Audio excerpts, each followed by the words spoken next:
कक्षा 8 गणित। आज हम लोग हल करने वाले हैं प्रश्नावली 3.3 को।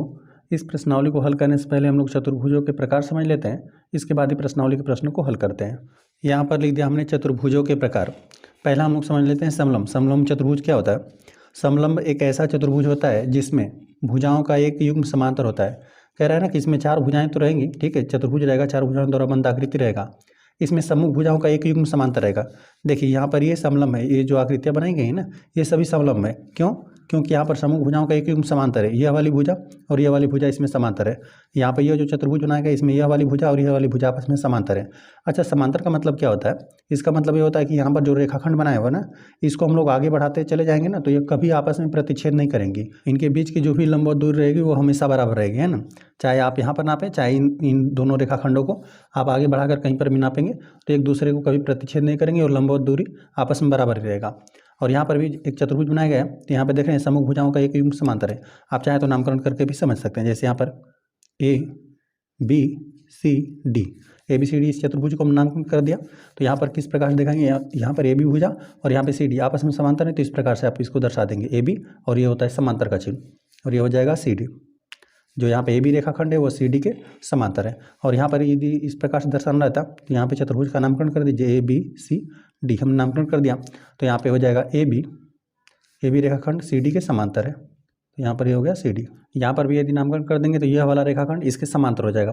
यहाँ पर चार भुजाओं द्वारा बंद आकृति होनी चाहिए और सम्मुख भुजाओं का एक युग्म समांतर होना चाहिए, या तो ये समांतर हो जाए या तो ये समांतर हो जाए, कोई एक युग्म समांतर होना चाहिए। और यहाँ पर जो भी चतुर्भुज बना है, यहाँ पे देख रहे हैं ये वाली भुजा इस वाली भुजा के ये आपस में समांतर है। समांतर के लिए इस प्रकार से तीर का चिन्ह बना देते हैं। यहाँ पर ये सभी जो आकृतियाँ, चार आकृतियाँ बनी हुई हैं, ये समलंब है। चलिए, यहाँ पर जो आकृतियाँ बनाई गई ये समलंब नहीं है। क्यों समलंब नहीं है? क्योंकि इनमें सम्मुख भुजाओं का एक युग्म समांतर नहीं है। यहाँ पर कोई भुजा, यहाँ पे यह वाली भुजा आपस में समांतर नहीं है, यह भुजा भी इसके समांतर नहीं है। और यहाँ पर देख लेते हैं समांतर है, लेकिन यहाँ पे रेखाखंडों की संख्या 5 है। यहाँ पर पंचभुज हो गया, यहाँ पे चार भुजाओं द्वारा बंद आकृति होना चाहिए। तो यहाँ पर देखिए 1 2 3 4 और यहाँ पे 5, कुल 5 रेखाखंड है। तो यहाँ पर पंचभुज है, हम लोग को चतुर्भुज ही वो प्राप्त होना चाहिए, ठीक है। चार भुजाओं द्वारा बंद आकृति होनी चाहिए। यहाँ पर भी चतुर्भुज है, लेकिन यहाँ पर सम्मुख भुजाओं का कोई युग्म समांतर नहीं है, ठीक है। और यहाँ पर समांतर है तो इसमें रेखाखंडों की संख्या अधिक है, मतलब कुल 5 भुजाएं, 4 भुजाएं ही होनी चाहिए। तो ये समलंब नहीं है, ठीक है। समलंब आकृतियों के बारे में हमने समझ लिया। अब हम लोग समझ लेते हैं पतंग के बारे में। पतंग क्या होता है? पतंग विशिष्ट प्रकार का एक चतुर्भुज है। यह भी चतुर्भुज तो रहेगा ही, सभी हम लोग चतुर्भुज के बारे में पढ़ेंगे। यहाँ पर यह भी चतुर्भुज रहेगा। प्रत्येक आकृति में एक जैसे चिन्ह बनाकर भुजाओं को दर्शाते हैं। उदाहरण, यहाँ पे ए बी बराबर ए डी, यहाँ पर पतंग की आकृतियाँ हमने बनाया हुआ है, नामकरण कर देते हैं ए बी, यहाँ पर यह हो गया सी हो गया, यहाँ पर डी हो गया। तो यहाँ पर जो भी पतंग रहता है ना, पतंग में इसमें एक आसन भुजा आपस में बराबर रहेगा। जैसे यहाँ पर हमने चतुर्भुज बनाया हुआ है, तो ये पतंग है। देखिए किस प्रकार से, क्योंकि इसमें यहाँ पे ए डी वाली जो भुजा है और यहाँ पे ए बी वाली लंबाई, यह दोनों लंबाई आपस में बराबर है। ए डी और ए बी यह दोनों लंबाई आपस में बराबर है। और यहाँ पे बी सी, यहाँ पे बी सी और यहाँ पे सी डी, यह दोनों रेखाखंड आपस में बराबर है। जैसे यहाँ पर एक पतंग बनाया गया है ना, तो यहाँ पर यह वाली भुजा और यह वाली भुजा आपस में बराबर है। यहाँ पर पतंग में ना दो भुजाएं जस्ट बगल की आपस में बराबर रहेंगी। यह वाली भुजा इसके बराबर हो गया और यह वाली भुजा इसके बराबर, ठीक है। इनकी लंबाई आपस में बराबर रहेगी और इन दोनों की आपस में, तो ये पतंग है। यहाँ पर भी एक पतंग बनाया गया है। यहाँ पर यह वाला जो रेखाखंड है चतुर्भुज तो रहेगा ही, यह रेखाखंड इसके बराबर है और यह वाला रेखाखंड इस रेखाखंड के बराबर है। तो यहाँ पर एक पतंग बनाया गया है। और देख लीजिए यहाँ पर ये सब पतंग नहीं है, क्योंकि यहाँ पर देखिए यह वाला रेखाखंड इसके बराबर है, यहाँ पर यह वाला रेखाखंड इसके बराबर है, लेकिन इसमें कुल 4 ही भुजाएं होनी चाहिए। यहाँ पर भुजाओं की संख्या 5 आपको प्राप्त हो जा रहा है, 1 2 3 4 और यहाँ पर 5 रेखाखंड है, तो हम लोग इसको पतंग में सम्मिलित नहीं कर सकते। और यहाँ पर देख लीजिए, यहाँ पर यह वाली भुजा इस वाली भुजा के बराबर है और यह वाला भुजा इस भुजा के बराबर है। यहाँ पर देख रहे हैं कि सम्मुख भुजाएं आपस में बराबर है। सम्मुख भुजाएं नहीं बराबर होनी चाहिए, जस्ट बगल की दो भुजाएं आपस में बराबर होनी चाहिए। जैसे यह भुजा और यह भुजा बराबर है और यहाँ पर यह वाली भुजा इस वाली भुजा के बराबर है, इस प्रकार से होना चाहिए, तभी हम लोग बोल देंगे कि जो चतुर्भुज है वो पतंग है। और यहाँ पर देख लीजिए, यहाँ पर दिया गया कि यह वाला भुजा और यह वाली भुजा और यह वाली भुजा, यह तीनों भुजाएं आपस में बराबर है, तो ये भी एक पतंग नहीं है। तो यहाँ पर हम लोगों ने पतंग के बारे में समझ लिया। बस यहाँ पे जस्ट बगल में दो भुजाएं आपस में बराबर होनी चाहिए, दो भुजाएं आपस में बराबर होनी चाहिए, तो इस प्रकार से चतुर्भुज रहेगा, तो उसे हम लोग बोल देंगे पतंग। अब हम लोग समझ लेते हैं समांतर चतुर्भुज। समांतर चतुर्भुज क्या होता है? ऐसा चतुर्भुज जिसमें सम्मुख भुजाओं का युग्म समांतर होता है। यहाँ पे सम्मुख भुजाओं का जो भी चतुर्भुज रहेगा ना, इसमें सम्मुख भुजाएं आपस में समांतर रहेगी। यहाँ पर हम नामकरण कर देते हैं, यहाँ पे ए बी सी डी हम नामकरण कर दिया। तो जो यहाँ पे ए बी भुजा है यहाँ पे सी डी के समांतर रहेगी। यहाँ पर लिखते हैं ए बी जो हो जाएगा यहाँ पे समांतर हो जाएगा सी डी के, यहाँ पे ए बी समांतर सी डी, और यहाँ पे ए डी जो रहेगा वो समांतर यहाँ पे बी सी के। ये भी आपस में समांतर रहेंगे। सम्मुख भुजाएं आपस में समांतर रहेंगी। जैसे यहाँ पर जो आकृति बनी हुई है तो यह वाली भुजा इस भुजा के समांतर होनी चाहिए, यह वाली भुजा इसके समांतर होना चाहिए, है ना। सम्मुख भुजाएं आपस में समांतर रहेगा तो उसे बोल देंगे समांतर चतुर्भुज। और यहाँ पर जो चतुर्भुज बना हुआ है यहाँ पर यह वाली भुजा इस भुजा के समांतर और यह वाली भुजा इस भुजा के समांतर। तो इस प्रकार से जो भी चतुर्भुज रहेगा जिसमें सम्मुख भुजाएं आपस में समांतर रहेंगी उसे बोल देंगे समांतर चतुर्भुज। ये समांतर चतुर्भुज है। और देख लीजिए इन आकृतियों को हम लोग समांतर चतुर्भुज नहीं कह सकते। क्यों? क्योंकि यहाँ पर देख रहे हैं कि जो भी चतुर्भुज तो है लेकिन यहाँ पर सम्मुख भुजाओं का एक ही युग्म समांतर है, दोनों युग्म समांतर होना चाहिए, इसको भी समांतर होना चाहिए था। यहाँ पर देख रहे हैं तो कोई समांतर नहीं है। और यहाँ पर जो आकृति बनी हुई है इसमें कुल 6 भुजाएं, तो हमें कुल 4 भुजाओं वाला चतुर्भुज चाहिए और सम्मुख भुजाएं उसमें समांतर चाहिए, तभी हम लोग बोल देंगे समांतर चतुर्भुज। तो यहाँ पर जो ये तीनों आकृतियाँ बनी है समांतर चतुर्भुज नहीं है, ये समांतर चतुर्भुज नहीं है। यहाँ पर हमने लिख भी दिया हुआ है। यहाँ पर हमने लिख दिया चौथा पॉइंट समांतर चतुर्भुज के अवयव। यहाँ पर एक समांतर चतुर्भुज हमने बनाया हुआ है। यहाँ पे AB, यहाँ पे सम्मुख भुजाएं आपस में समांतर होनी चाहिए। यहाँ पे AB और यहाँ पे CD, AB जो है यहाँ पे CD के समांतर है तथा यहाँ पे AD जो है समांतर है BC के। यहाँ पे एक समांतर चतुर्भुज हो गया। तो इसमें हम लोग समझ लेते हैं सम्मुख भुजाएं क्या होती हैं समांतर चतुर्भुज के लिए।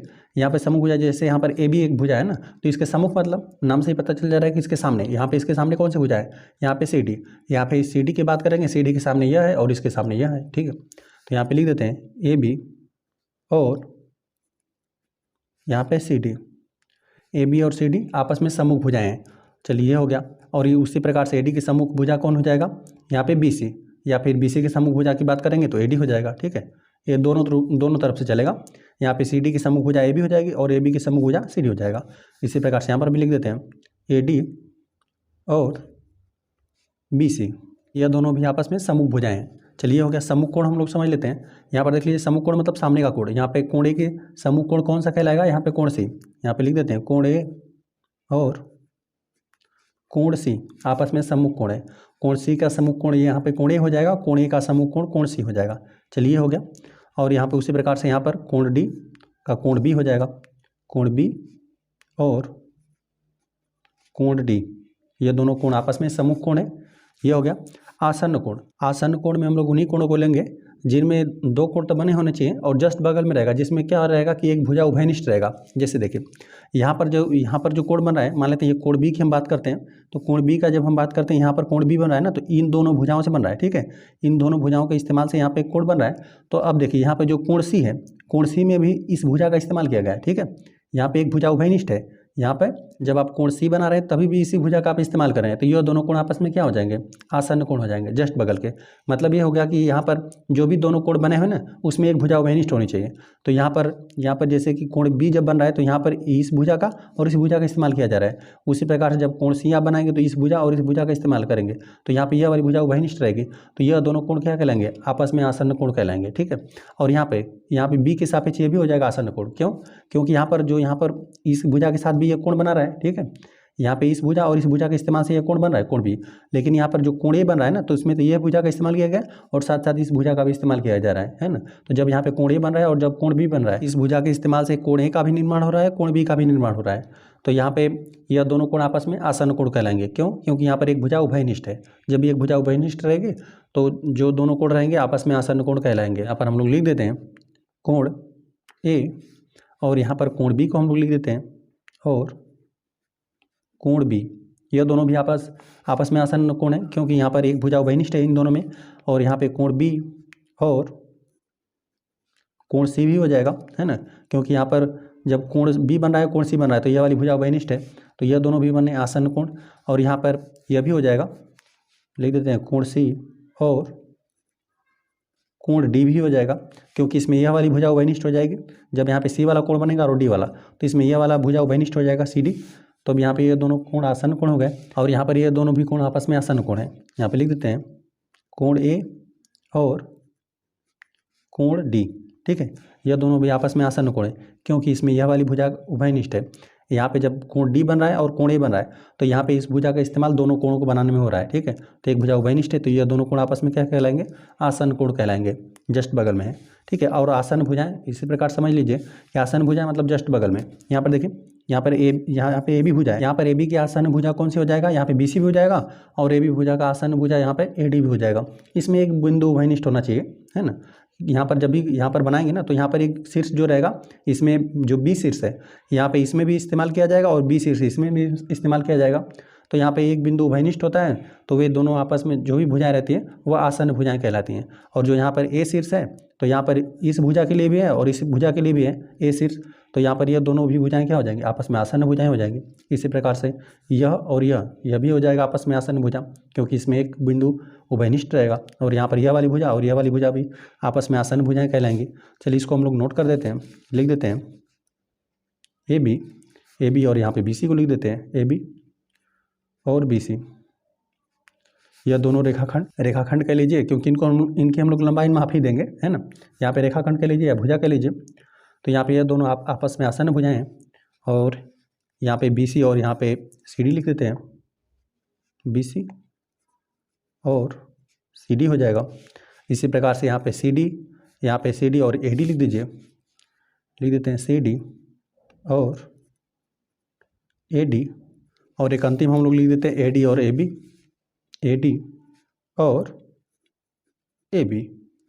ये सब आपस में क्या है, आसन्न भुजाएं हैं। और देखिए समांतर चतुर्भुज में यह गुण होता है ना कि समांतर चतुर्भुज की सम्मुख भुजाएं बराबर माप की होती हैं। जो कोई भी समांतर चतुर्भुज रहता है, यहाँ पर एक समांतर चतुर्भुज हमने बनाया हुआ है ए बी सी डी, इसमें सम्मुख भुजाएं आपस में समांतर है। यहाँ पे ए बी जो है, यहाँ पे ए बी जो है यहाँ पे सी डी के समांतर है, कामा, और जो यहाँ पे ए डी है वो यहाँ पे बी सी के समांतर है ना।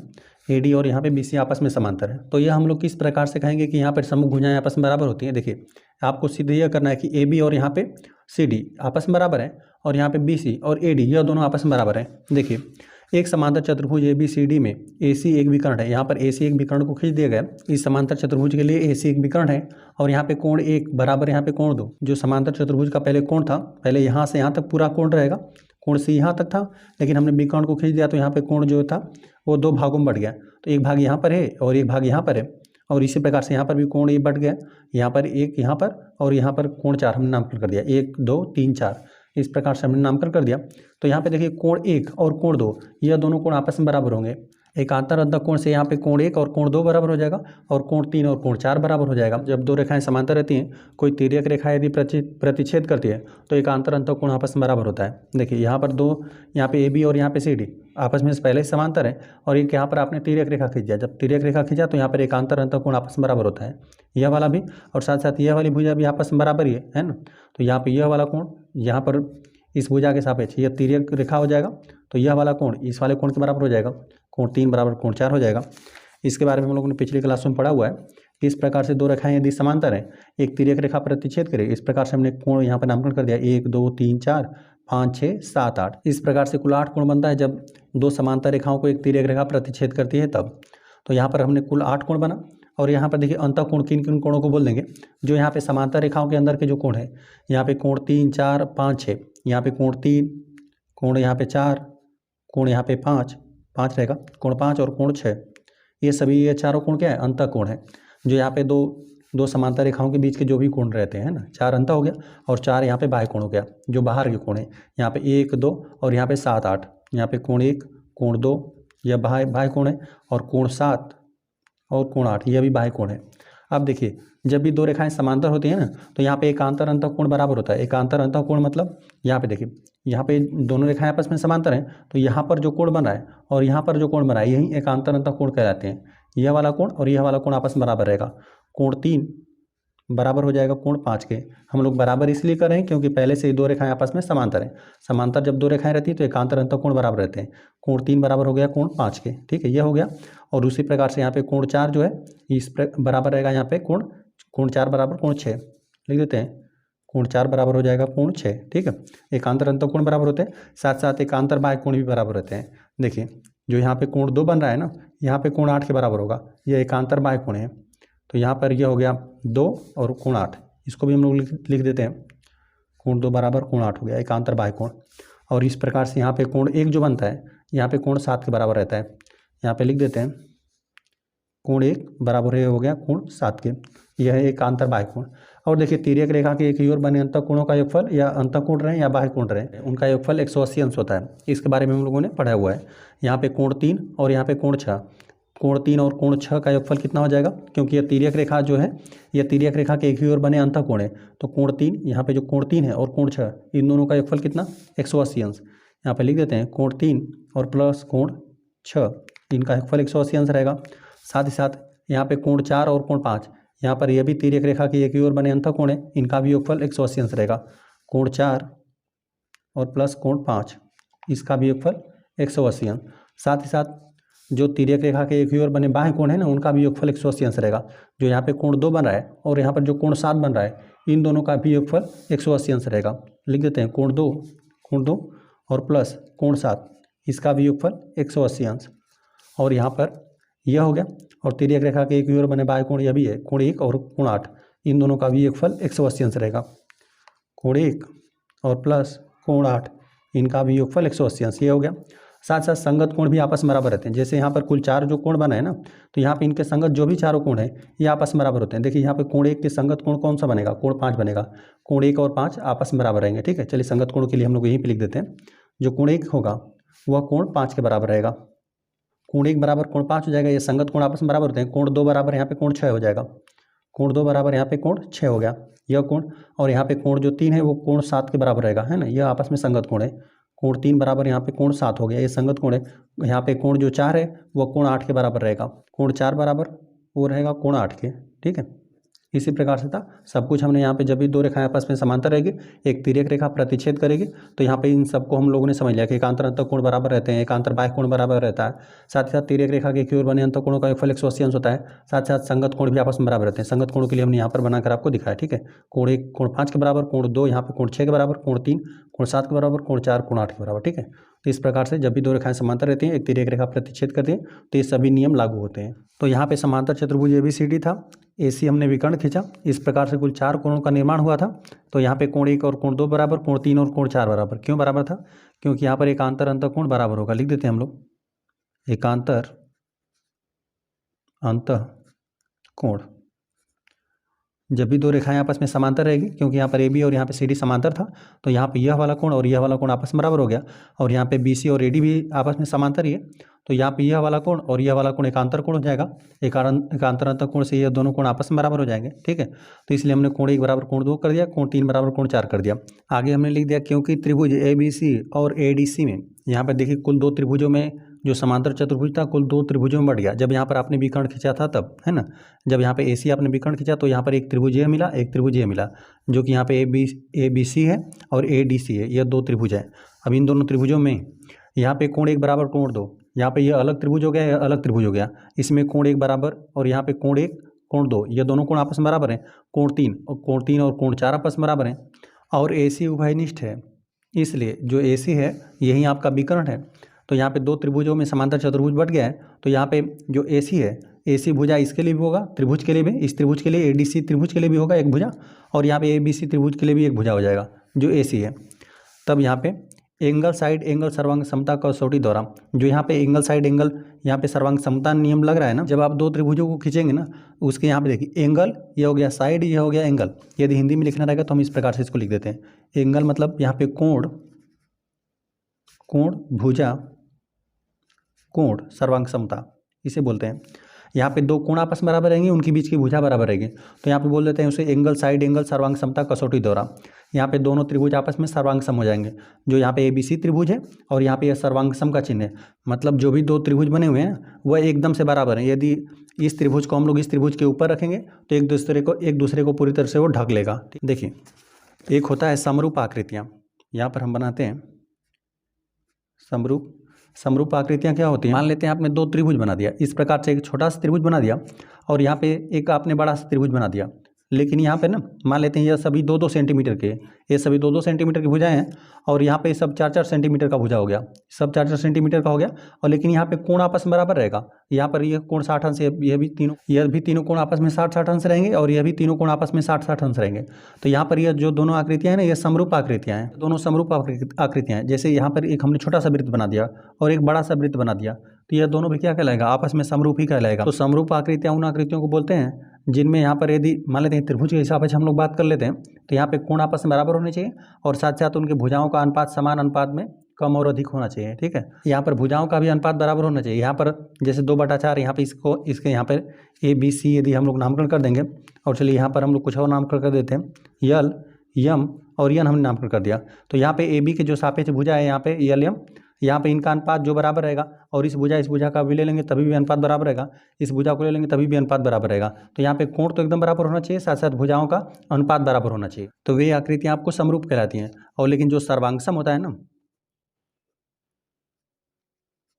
जो सर्वांगसम आकृतियाँ होती हैं वह एकदम बराबर आकृतियाँ होती हैं। जैसे मान लेते हैं यहाँ पर आपने एक आयत बना दिया, तो यहाँ पर आप इसी लंबाई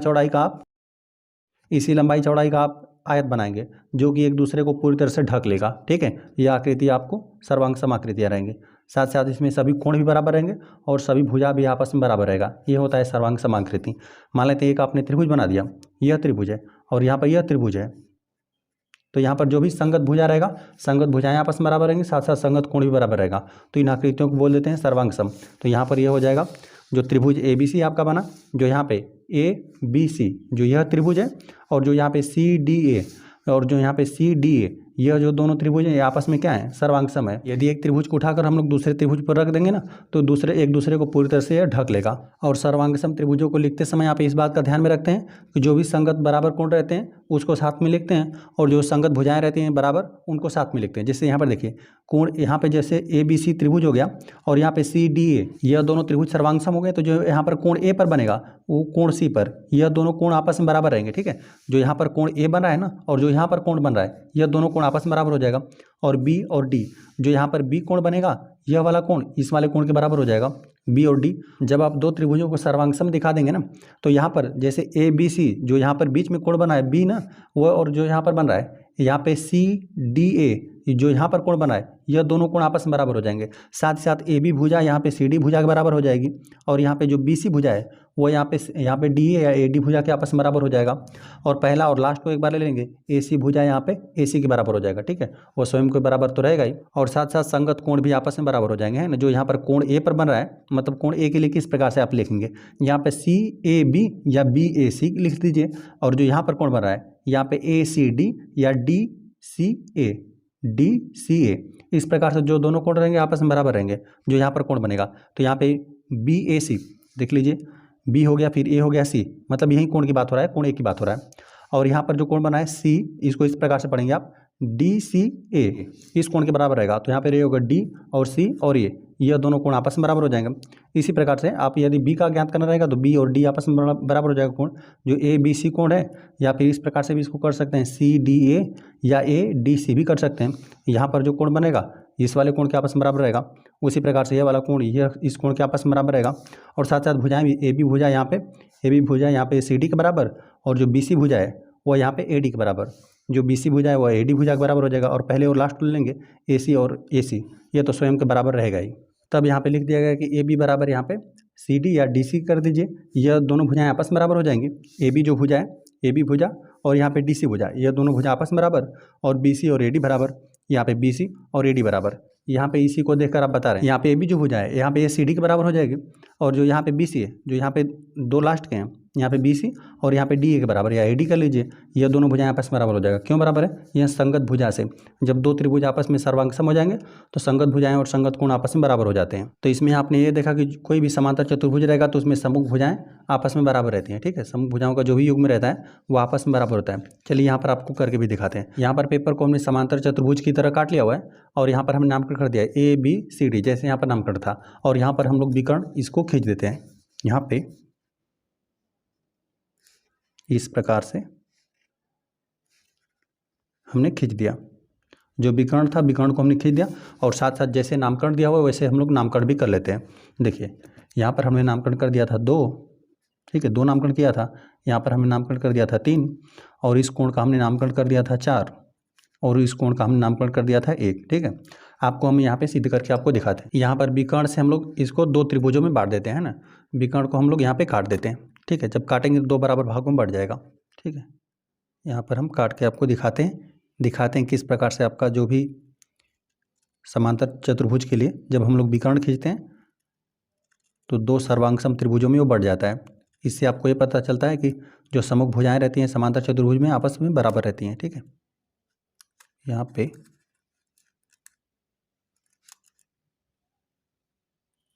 इस प्रकार से हमने काट लिया। अब देखिए यहाँ पर आपको रखना कि इसको कौन कौन से कोण आपस में सर्वांग सम थे। कोण 1 को कोण यहाँ पे 2 के साथ में रखना है ना। तो देखिए यहाँ पर कोण 2 है और कोण 1 को हमने इस प्रकार से, देखिए आपका था ये इस प्रकार से, लेकिन हमने इसको घुमा लिया, ठीक है, इस प्रकार से, क्योंकि ये इसके सापेक्ष सर्वांग सम था। और जो यहाँ पे कोण 3 था वो कोण 4 के सापेक्ष सर्वांग सम था। तो यहाँ पर जब आप इसको इस प्रकार से रखेंगे ना तो यह एक दूसरे को एकदम से पूरी तरह से यह ढक लेगा, ठीक है। इसे आपको यह पता चला। जो यहाँ पर जो भुजा था ना, यहाँ पर इस भुजा का क्या नाम था, CD। तो यहाँ पर चलिए ये वाला जो शीर्ष है यह C है और यहाँ पर B है और यहाँ पर आपका जो नामकरण था कोण 1 के यहाँ पर A है, ठीक है। चलिए यहाँ पर लिख देते हैं A। तो यहाँ पर जब आप इस प्रकार से जब घुमा रहे हैं ना तो यहाँ पर जो CD वाली भुजा है वह यहाँ पे AB के आपस में बराबर हो जा रहा है, ठीक है। इस प्रकार से यह वाला भुजा भी बराबर हो जा रहा है, साथ साथ यह वाले भुजा बराबर हो जा रहा है और यह वाला जो विकर्ण है वो तो आपस में बराबर है ही। तो इस गुण को आप याद में रखेंगे कि समांतर चतुर्भुज की सम्मुख भुजाएं बराबर माप की होती हैं। अब हम लोग समझ लेते हैं समांतर चतुर्भुज के कोण। समांतर चतुर्भुज के लिए कोणों में क्या गुण होता है इसके बारे में समझते हैं। माना ABCD समांतर चतुर्भुज है, ट्रेसिंग शीट पर इसकी प्रतिलिपि बनाई है। प्रतिलिपि मतलब उसकी कॉपी बनाना है। इस प्रतिलिपि को यहाँ पे A dash B dash C dash से प्रदर्शित कीजिए और जब उसको 180 अंश के कोण पर आप रोटेट कर देंगे ना तो आप यह पाएंगे कि कोण यहाँ पे जो A बन रहा है और कोण C ये आपस में बराबर हो जाएगा और यहाँ पे जो कोण यहाँ पे D है और यहाँ पे कोण C यह आपस में बराबर हो जाएगा। हम आपको करके दिखाते हैं। जैसे देखिए यहाँ पे ABCD यहाँ पे समांतर चतुर्भुज है, एक यहाँ पर इसका हमने प्रतिलिपि बना लिया है ना, मतलब यहाँ पर इसका हमने ठीक एकदम फोटो कॉपी बना लिया। आकृतियों की बात करें कि दोनों आकृतियाँ एकदम सर्वांग सम है ना, ये सेम आकृति है। अब यहाँ पर इस आकृति को क्या कर देना है, आपको 180 अंश के कोण पर रोटेट कर देना है। तो फिलहाल में इस प्रकार से 180 अंश जब आप इस प्रकार से रोटेट करेंगे तो ये कुछ इस प्रकार से हो जाएगा, ठीक है, 180 अंश। अब फिलहाल में देखिए इस प्रकार से यह क्षैतिज है और इस प्रकार से कर देंगे तो 90 अंश घुमा और फिर इस प्रकार से एक बार घुमा देंगे 90 अंश और, तो ये हो गया 180 अंश। अब 180 अंश घूम गया ना, तो अब जब आप इसको इस प्रकार से रखेंगे ना यहाँ पे आप इस प्रकार से जब आप मिलाएंगे तो ये एकदम से मिल जाएगा, ठीक है। ये दोनों आकृतियाँ सर्वांग सम ही हैं, दोनों सेम ही आकृति है, बस उसका हमने प्रतिलिपि बनाया हुआ है और यहाँ पे और A dash B dash C dash हमने नामकरण कर दिया है। तो यहाँ पर देखेंगे ना कि यहाँ पर एकदम सर्वांग सम हो जाएगा, ठीक है। और यहाँ पे जो A है और यहाँ पे C डैश, यह दोनों कोण आपस में आपको बराबर मिलेगा। और C डैश है क्या, यहीं C पॉइंट ही है ना, इसी को हमने C डैश नामकरण कर दिया है। तो यहाँ पे A और C यह दोनों कोण आपस में बराबर हो जाएगा। यह वाला कोण इस वाले कोण के बराबर हो गया और यहाँ पर जो D बन रहा है, ठीक है, B और D यह दोनों कोण आपस में बराबर हो जाएंगे। जो यहाँ पे B बन रहा है कोण और जो कोण D बन रहा है, ठीक है, पहले से ही यहाँ पर हमने सर्वांग सम आकृति खींचा हुआ था। यहाँ पर देख लीजिए पहले से ही सेम था। पहले वाले समांतर चतुर्भुज को हमने ABCD नामकरण कर दिया था और जब इसका हमने प्रतिलिपि बनाया तो A डैश B डैश और C डैश इस प्रकार से हमने नामकरण कर दिया।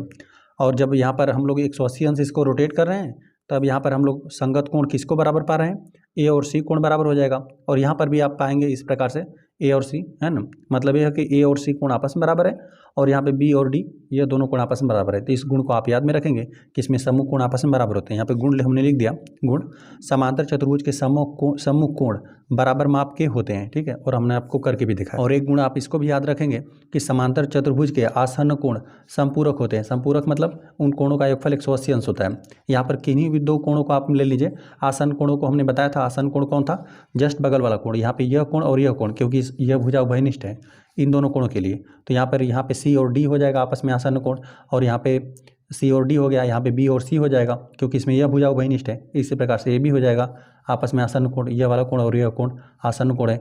A और D हो जाएगा आपस में आसन्न कोण। तो इसी प्रकार से इन दोनों कोणों का योगफल यहाँ पे संपूरक होते हैं, मतलब इन दोनों कोई भी दो कोण रहेगा आसन्न कोण तो उनका योगफल 180 अंश होता है। चलिए यहाँ पर कोण A और B को ही ले लेते हैं हम लोग, कोण A प्लस कोण B को ही ले लेते हैं। ये दोनों आपस में आसन्न कोण है क्योंकि यह वाली भुजा उभयनिष्ठ है। इस भुजा का इस्तेमाल इस कोण को भी बनाने में हो रहा है और इस भुजा का इस्तेमाल इस कोण को भी बनाने में हो रहा है, ठीक है। तो ये दोनों आपस में क्या है, आसन्न कोण। तो यहाँ पे इनका योगफल 180 अंश। ऐसा इसलिए हो रहा है ना क्योंकि यहाँ पे सम्मुख भुजाएं आपस में समांतर है। यहाँ पे यह वाली भुजा आपस में समांतर है, यह वाली भुजा आपस में समांतर है। जब यहाँ पे यह भुजा इस भुजा के समांतर हो गया तो यहाँ पर तिर्यक रेखा के एक ही ओर बने अंतःकोणों का योगफल 180 अंश होता है। हमने पहले बताया था कि तिर्यक रेखा के एक ही ओर बने अंतःकोणों का योगफल कितना, 180 अंश होता है। और ये होता कब है, जब दो रेखाएं आपस में समांतर रहती हैं। तो यहाँ पर AB और यहाँ पे CB, ए बी और सी बी यहाँ पर आपस में समांतर है और ये एक तिर्यक रेखा की तरह काम करेगा, तो यह वाला कोण और यह वाला कोण आपस में बराबर हो जाएगा, ठीक है। और यहाँ पे यह भुजा आपस में समांतर है, यह वाला कोण और इस वाले कोण का भी योगफल 180 अंश हो जाएगा। क्यों? क्योंकि तिर्यक रेखा के बने एक ही और बने अंतःकोणों का योगफल 180 अंश होता है। जब इसको ए बी और यहाँ पे जब सी डी को आप समांतर मिलेंगे तो यहाँ पे इन दोनों कोणों का योगफल हो जाएगा 180 अंश, यहाँ पे इन दोनों कोणों का, और फिर यहाँ पर इस कोण का भी और इस कोण का भी योगफल 180 अंश हो जाएगा। जो भी आसन कोण रहेंगे उनका योगफल 180 अंश होगा। यह हो रहा है इसीलिए क्योंकि यहाँ पे सम्मुख भुजाएं आपस में समांतर है। यदि मान लेते हैं इसको आप समांतर ले रहे हैं तो यहाँ पे यह क्या हो जाएगा, तिर्यक रेखा की तरह काम करेगा, यह तिर्यक रेखा की तरह काम करेगा, तो यहाँ पे तिर्यक रेखा के एक ही ओर बने तो कोणों का योगफल 180 अंश हो जाएगा। कोण बी और प्लस सी 180 अंश, इन दोनों कोणों का योगफल, और यहाँ पे कोण ए और कोण डी इन दोनों कोणों का योगफल 180 अंश हो जाएगा। जब आप इसको समांतर लेंगे, यहाँ पे इन दोनों रेखाओं को आप जब समांतर लेंगे ए डी और यहाँ पे बी सी को, तब यहाँ पर यह तिर्यक रेखा की तरह काम करने लगेगा। तो कोण एक धन कोण बी, कोण ए धन कोण बी, इन दोनों का योगफल 180 अंश हो जाएगा। और यहाँ पे कोण यहाँ पे डी और सी इन दोनों कोणों का योगफल 180 अंश होने लगेगा, ठीक है। तो इसी प्रकार से था, इस नियम को आप याद में रखेंगे। कोई भी समांतर चतुर्भुज रहेगा उसके आसन कोण संपूरक होते हैं, मतलब कोई भी जस्ट बगल वाला कोण रहेगा उसको हम लोग जोड़ेंगे तो योगफल हमें 180 अंश प्राप्त होगा। चलिए, और छठा नियम हम लोग समझते हैं, समांतर चतुर्भुज के विकर्ण। समांतर चतुर्भुज के विकर्ण के बारे में एक गुण दे दिया गया है। समांतर चतुर्भुज के विकर्ण एक दूसरे को समद्विभाजित करते हैं। समद्विभाजित मतलब दो बराबर भागों में बांटते हैं। तो देखिए इसको हम लोग समझते हैं। यहाँ पर ए बी सी डी हमने एक समांतर चतुर्भुज बना दिया। यहाँ पर मान लेते हैं कि जहाँ पर प्रतिच्छेद करें कोण, यहाँ पे बिंदु ओ है, ठीक है। यहाँ पर समांतर चतुर्भुज के विकर्ण एक दूसरे को बिंदु ओ पर प्रतिच्छेद करें, तो यहाँ से हम लोग काटते हैं, ठीक है। इसको भी काटते हैं और इसको भी काटते हैं। देखते हैं कि हम लोग को ओ बी और यहाँ पे ओ डी आपस में बराबर मिलता है कि नहीं, और ओ ए और यहाँ पे ओ सी यह आपस में बराबर मिलता है कि नहीं। यह दोनों भुजाएं आपस में बराबर हो जाएंगी तो हम लोग कह देंगे कि जो यहाँ पे ए सी विकर्ण था इसको दो बराबर भागों में बांट दिया। यहाँ पे यह भुजा भी, और जो यहाँ पे ओ सी है और यहाँ पे ओ ए, ये आपस में बराबर मिलना चाहिए। और यहाँ पे जो बी डी विकर्ण है यह जब दो बराबर भागों में बटेगा तो यहाँ पे ओ बी और यहाँ पे ओ डी ये आपस में बराबर आपको प्राप्त होना चाहिए, ठीक है। चलिए पहले इसको हम लोग काटते हैं। देखिए समांतर चतुर्भुज आपका इसी प्रकार से था। यहाँ पे ए बी जो समांतर था यहाँ पे सी डी के, यह सी डी के समांतर था, और ए डी समांतर था यहाँ पे बी सी के। और विकर्ण एक दूसरे को लिख देते हैं। विकर्ण जो यहाँ पर एक ए सी विकर्ण था और यहाँ पे बी डी विकर्ण, विकर्ण एक दूसरे को बिंदु ओ पर प्रतिच्छेद कर रहे थे, प्रतिच्छेद करते हैं, ठीक है। इसी प्रकार से था। और हम लोग नाप लेते हैं, जो यहाँ पर ओ ए वाली लंबाई है, जो यहाँ पे यह वाली लंबाई है ना, इस लंबाई के आपस में बराबर होना चाहिए, और यह वाली लंबाई यह वाली आपस में बराबर होना चाहिए। तो यहाँ पर जो ओ ए है और ओ सी यहाँ पर आपस में यह बराबर होना चाहिए, ठीक है। इस प्रकार से आप नाप कर देख लीजिएगा। यहाँ पर जब आप, ठीक है, अच्छे से मिलाएंगे तो यह आपस में आपको बराबर ही प्राप्त होगा, ठीक है। यहाँ पर यह वाली लंबाई और यह वाली लंबाई आपस में बराबर रहेगी, और साथ साथ यहाँ पर जो यहाँ पे ओ बी और ओ डी आपस में बराबर रहेगा, ठीक है। ओ बी और यहाँ पे ओ डी, ठीक है। यह वाली लंबाई इस प्रकार से आप मापेंगे तो यह वाली लंबाई आपस में बराबर रहेगा, ठीक है। तो इसी प्रकार से था। कोई भी समांतर चतुर्भुज रहेगा जब उसके आप विकर्ण खींचेंगे तो एक दूसरे को समद्विभाजित करेंगे, है ना। यहाँ पे लिखना रहेगा तो आप लिख देंगे कि जो ओ ए है यह मिलेगा आपको ओ सी के बराबर, और जो यहाँ पर ओ बी मिलेगा वह मिलेगा आपको ओ डी के बराबर, ठीक है। इसी प्रकार से आपको प्राप्त होगा। जो आपके विकर्ण थे ए सी लिखना रहेगा तो लिख देंगे ए सी और बी डी, यही दो विकर्ण थे जो एक दूसरे के बिंदुओं पर प्रतिच्छेद कर रहे थे। जब बिंदुओं पर प्रतिच्छेद करेंगे तो यहाँ पे दो बराबर भागों में बांट देंगे एक दूसरे को, ठीक है। यहाँ पे ओ ए बराबर ओ सी, ओ बी बराबर ओ डी। तो कोई भी समांतर चतुर्भुज रहेगा, यदि आप उसके विकर्णों को खींच रहे हैं तो एक दूसरे को समद्विभाजित कर देंगे, दो बराबर भागों में बांट देंगे। तो यहाँ पर जितने भी हम लोगों ने समांतर चतुर्भुज के गुण के बारे में पढ़ा ना, सभी इस नियमों को आप ध्यान में रखेंगे। अब हम लोग चलिए आ जाते हैं प्रश्नावली के प्रश्नों पर। प्रश्नावली में पहला प्रश्न दे दिया गया है, ए बी सी डी एक समांतर चतुर्भुज है, प्रत्येक कथन को परिभाषा या प्रयोग किए गए गुण द्वारा पूरा कीजिए। तो यहाँ पर एक समांतर चतुर्भुज आपको बना कर दे देगा ए बी सी डी, जो कि यहाँ पर यदि विकर्ण खींच रहे हैं तो यहाँ पर बिंदुओं पर प्रतिच्छेद कराएं। तो यहाँ पर दे देगा, फर्स्ट में आपको पहला पूछा हुआ ना ए डी, तो यहाँ पर देख लीजिए ए डी यही है, ए डी यहाँ पर है। तो ए डी की लंबाई किसके बराबर होगी, ए डी यहाँ पर इसके बराबर हो जाएगा, ठीक है, सी बी के क्यों बराबर हो जाएगा, क्योंकि यहाँ पर कोई भी समांतर चतुर्भुज रहता है तो उसको हम लोगों ने पहले ही पढ़ा कि सम्मुख भुजाएं आपस में बराबर भी रहते हैं, है ना। तो यहाँ पे ए डी वाली लंबाई जो यहाँ पर सी बी के बराबर हो जाएगी, ठीक है। सी बी लिख दीजिए या बी सी लिख दीजिए, ठीक है। यहाँ पे लिख देते हैं बी सी। यह दोनों रेखाखंड आपस में बराबर हो जाएगा, क्योंकि कोई भी समांतर चतुर्भुज रहता है, सम्मुख भुजाएं आपस में बराबर भी रहते हैं, साथ साथ समांतर भी रहते हैं। चलिए यहाँ पर कोण के बारे में दे देगा, कोण यहाँ पे दिया DCB, देखते हैं कहाँ पर है कोण, यहाँ पे D से जाना है फिर C पे, C से जाना है आपको B पे, इस कोण की बात कर रहा है। ठीक है, तो हम लोग को पता है कि जो भी कोई भी समांतर चतुर्भुज रहता है उसमें सम्मुख कोण आपस में बराबर रहते हैं। तो यहाँ पे यह वाला कोण इस वाले कोण के बराबर रहेगा। तो यहाँ पे BAD भी लिख सकते हैं या DAB भी लिख सकते हैं इसको। ठीक है, तो BAD, चलिए यही लिख देते हैं BAD। दोनों प्रकार से बात सेम ही है ना, बस नामकरण करना है। आप चाहे तो BAD नामकरण कर दीजिए या DAB भी नामकरण कर सकते हैं, यही कोण बन रहा है। चलिए यहाँ पर देखते हैं OC। तो यहाँ पर O है और यहाँ पे C है। अभी हम लोगों ने विकर्ण के बारे में पढ़ा था, यदि आप समांतर चतुर्भुज के विकर्णों को खींच देंगे तो एक दूसरे को समविभाजित कर देंगे, दो बराबर भागों में बांट देंगे। तो यहाँ पर BD खींचा गया है विकर्ण और यहाँ पे AC विकर्ण खींचा गया है जो कि बिंदुओं पर प्रतिच्छेद कर रहा है। तो यहाँ पे OC और यहाँ पे OA बराबर हो जाएगा, यहाँ पे OB और OD भी बराबर होगा। तो यहाँ पे OC पूछा हुआ है तो OC और यहाँ पे OA यह दोनों भी आपस में बराबर हो जाएगा, यहाँ पे OA। चलिए हो जाएगा। और चलिए यहाँ पर मेजरमेंट यहाँ पर दिया गया है कोण, यहाँ पे DAB, देखते हैं कहाँ पर कोण है D, फिर जाना है A पे फिर B पे, इस कोण की बात कर रहा है। ठीक है, और फिर इस कोण की बात कर रहा है CDA।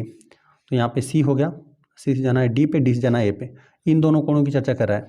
तो यहाँ पर हमें पता है कि एक समांतर चतुर्भुज है, तो यहाँ पे जो CD है और AB ये दोनों आपस में समांतर है, ये एक तिर्यक रेखा की तरह काम करेगा। तो तिर्यक रेखा के एक ही ओर बने अंतःकोणों का योगफल कितना, 180 अंश होता है। समांतर चतुर्भुज में हमने पढ़ा कि आसन्न कोणों का योगफल 180 अंश होता है या फिर संपूरक होता है। तो इन दोनों कोणों का योगफल कितना, 180 अंश। ठीक है, इसको चलिए इन सबको हम लोग नोट कर लेते हैं।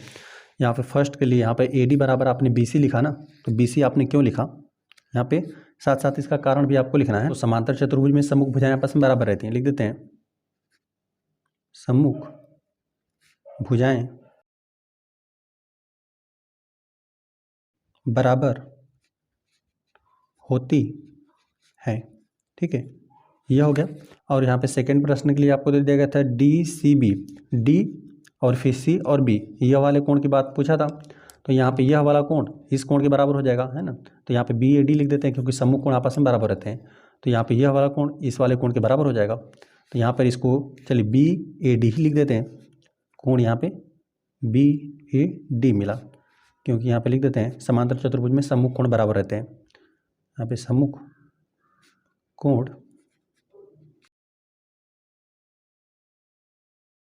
कोण बराबर होते हैं। ठीक है, ये कारण था। और यहाँ पर हमने OA लिखा, OA यहाँ पर कारण था, यहाँ पे OC के लिए पूछा था। तो यहाँ पर हम लोग लिख देते हैं कोई भी समांतर चतुर्भुज रहता है उसमें क्या करते हैं, विकर्ण समद्विभाजित करते हैं एक दूसरे को। ठीक है, यहाँ पे लिख देते हैं विकर्ण परस्पर समद्विभाजित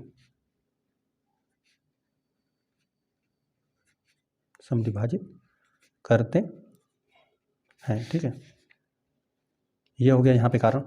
और यहाँ पे दो कोणों का योगफल कितना होता है, यहाँ पे संपूरक ही होता है, 180 अंश होता है। यहाँ पे यह दोनों क्या है, आसन्न कोण है ना, जस्ट बगल के कोण है। तो इन दोनों कोणों का योगफल कितना, 180 अंश या संपूरक होते हैं। इसको इस प्रकार से आप लिख दीजिए। यहाँ पर 180 अंश मिला। समांतर चतुर्भुज के लिए हमने नियम पढ़ा था कि आसन्न कोण संपूरक होते हैं। ठीक है, इस गुण को हमने पढ़ा था, समांतर चतुर्भुज के आसन्न कोण क्या होते हैं, संपूरक होते हैं, 180 अंश होते हैं। लिख देते हैं यहाँ पर समांतर चतुर्भुज के आसन्न कोण संपूरक होते हैं।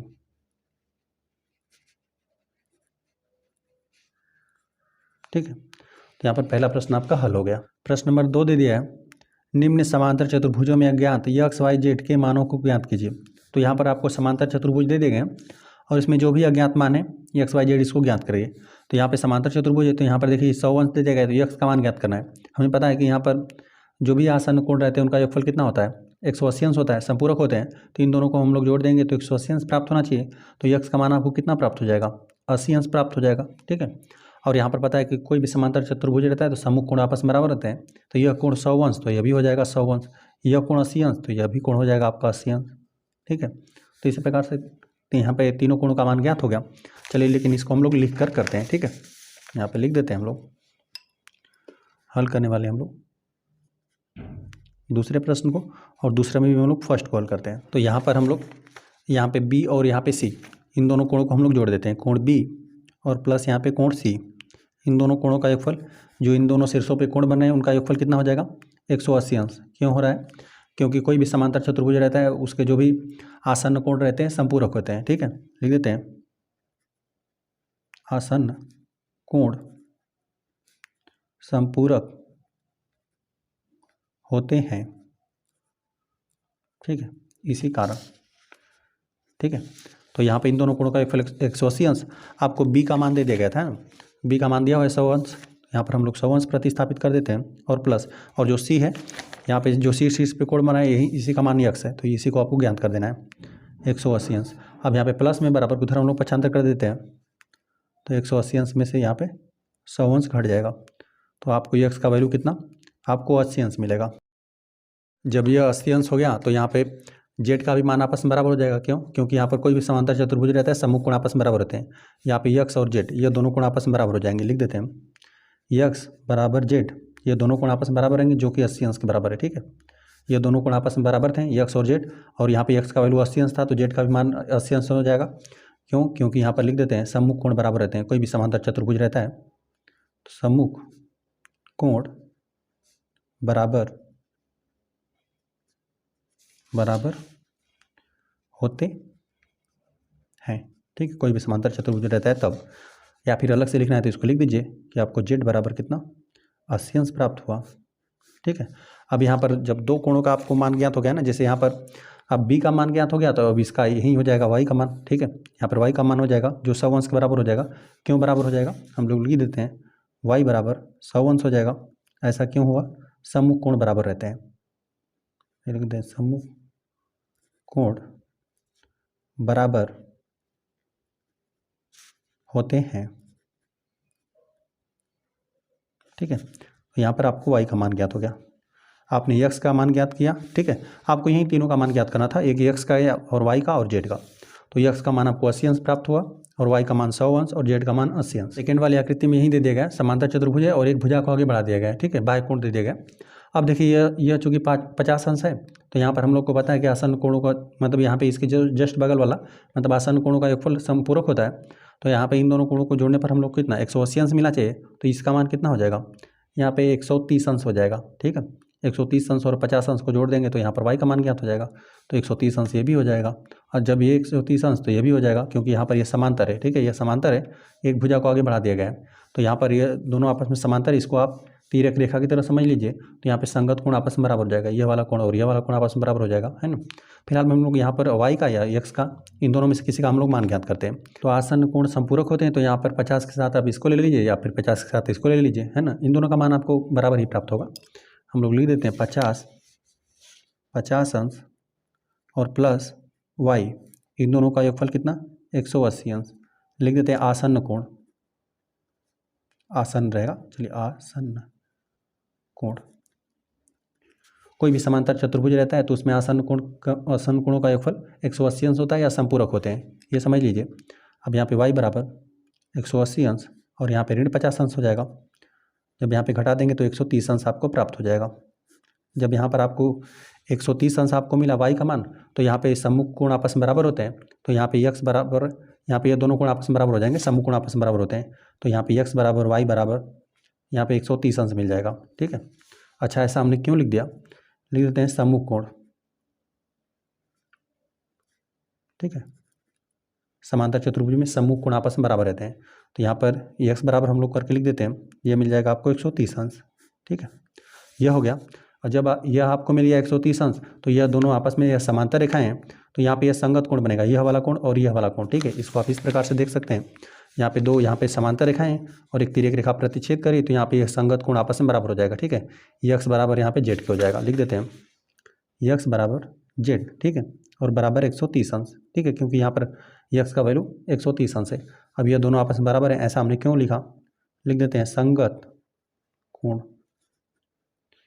जब दो रेखाएं आपस में समांतर रहती हैं, एक तिर्यक रेखा प्रतिच्छेद कर देती है तो संगत कोण आपस में बराबर होता है, तभी यहाँ पर यक्स और जेड दोनों का वैल्यू 130 अंश हो गया, ठीक है, तो यहाँ पर हम लोग जेड को अलग करके लिख देते हैं 130 अंश, तो यही आपको मान ज्ञात हुआ, यक्स का वैल्यू 130 अंश और वाई का वैल्यू 130 अंश, सबका 130 अंश ज्ञात हुआ। थर्ड वाले प्रश्न में यह समांतर चतुर्भुज दे दिया गया, यह भुजा इसके समांतर है, यह भुजा इसके समांतर है, यहाँ पर कोण आपको दे दिया गया 30 अंश, यहाँ पर वाई है, यहाँ पर एक्स है और यहाँ पर दे दिया गया 90 अंश, यहाँ पर इस प्रकार से स्क्वायर जैसा आपको चिन्ह बना देगा ना, जो दो सीधी लाइनों का प्रयोग कर देगा, इसका मतलब ये 90 अंश है, ठीक है, तो यहाँ पर यक्स का वैल्यू आपको 90 अंश प्राप्त हो जाएगा, ठीक है, यह 90 अंश ही है, यहाँ पर हम लोग लिख देते हैं थर्ड वाले प्रश्न में, यहाँ पे लिख देते हैं यक्स बराबर आपको 90 अंश प्राप्त हो जाएगा। ऐसा हमने क्यों लिखा, क्योंकि जब भी दो रेखाएं रहती हैं ना, एक दूसरे को जब भी प्रतिच्छेद करती हैं तो शीर्षाभिमुख कोण आपस में बराबर रहता है। कोई भी दो रेखाएं हो सकती हैं ना, जैसे इस प्रकार से हमने सिंपल दो रेखाओं को खींच दिया ना, तो यहाँ पर जो कोण बनेगा, यह वाला कोण इस वाले कोण के बराबर रहेगा और यह वाला कोण इस वाले कोण के बराबर रहेगा। ठीक है, यही होता है शीर्षाभिमुख कोण। जब भी दो रेखाएं एक दूसरे को प्रतिच्छेद करती हैं तो शीर्षाभिमुख कोण आपस में बराबर रहता है। तो यहाँ पर यह 90 अंश, तो यहाँ पर यह भी 90 अंश हो गया। यहाँ पे लिख देते हैं कारण शीर्षाभिमुख कोण।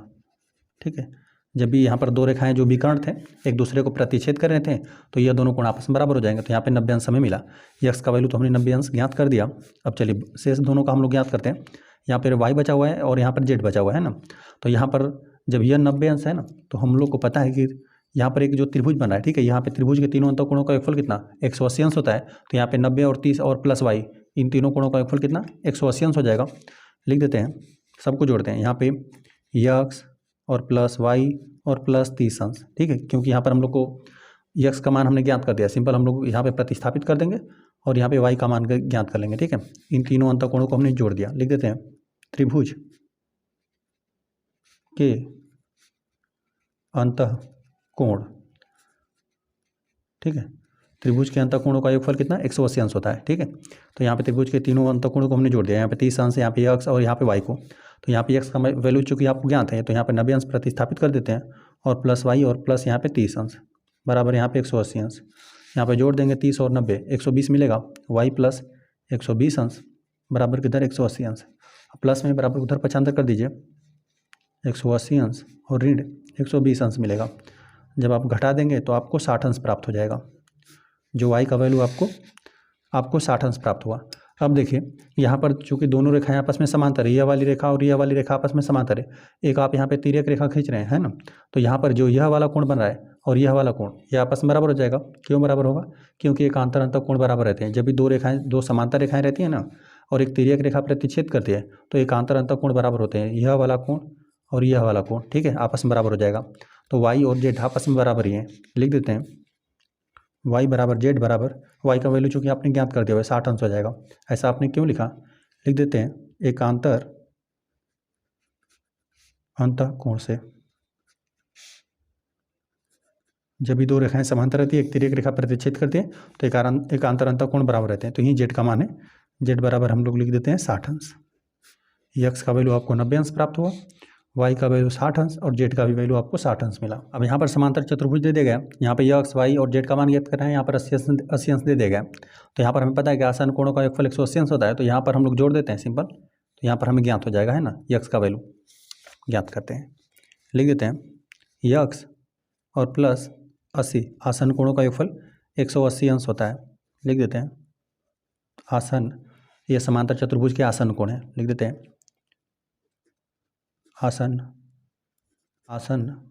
कोणों का योग रहेगा।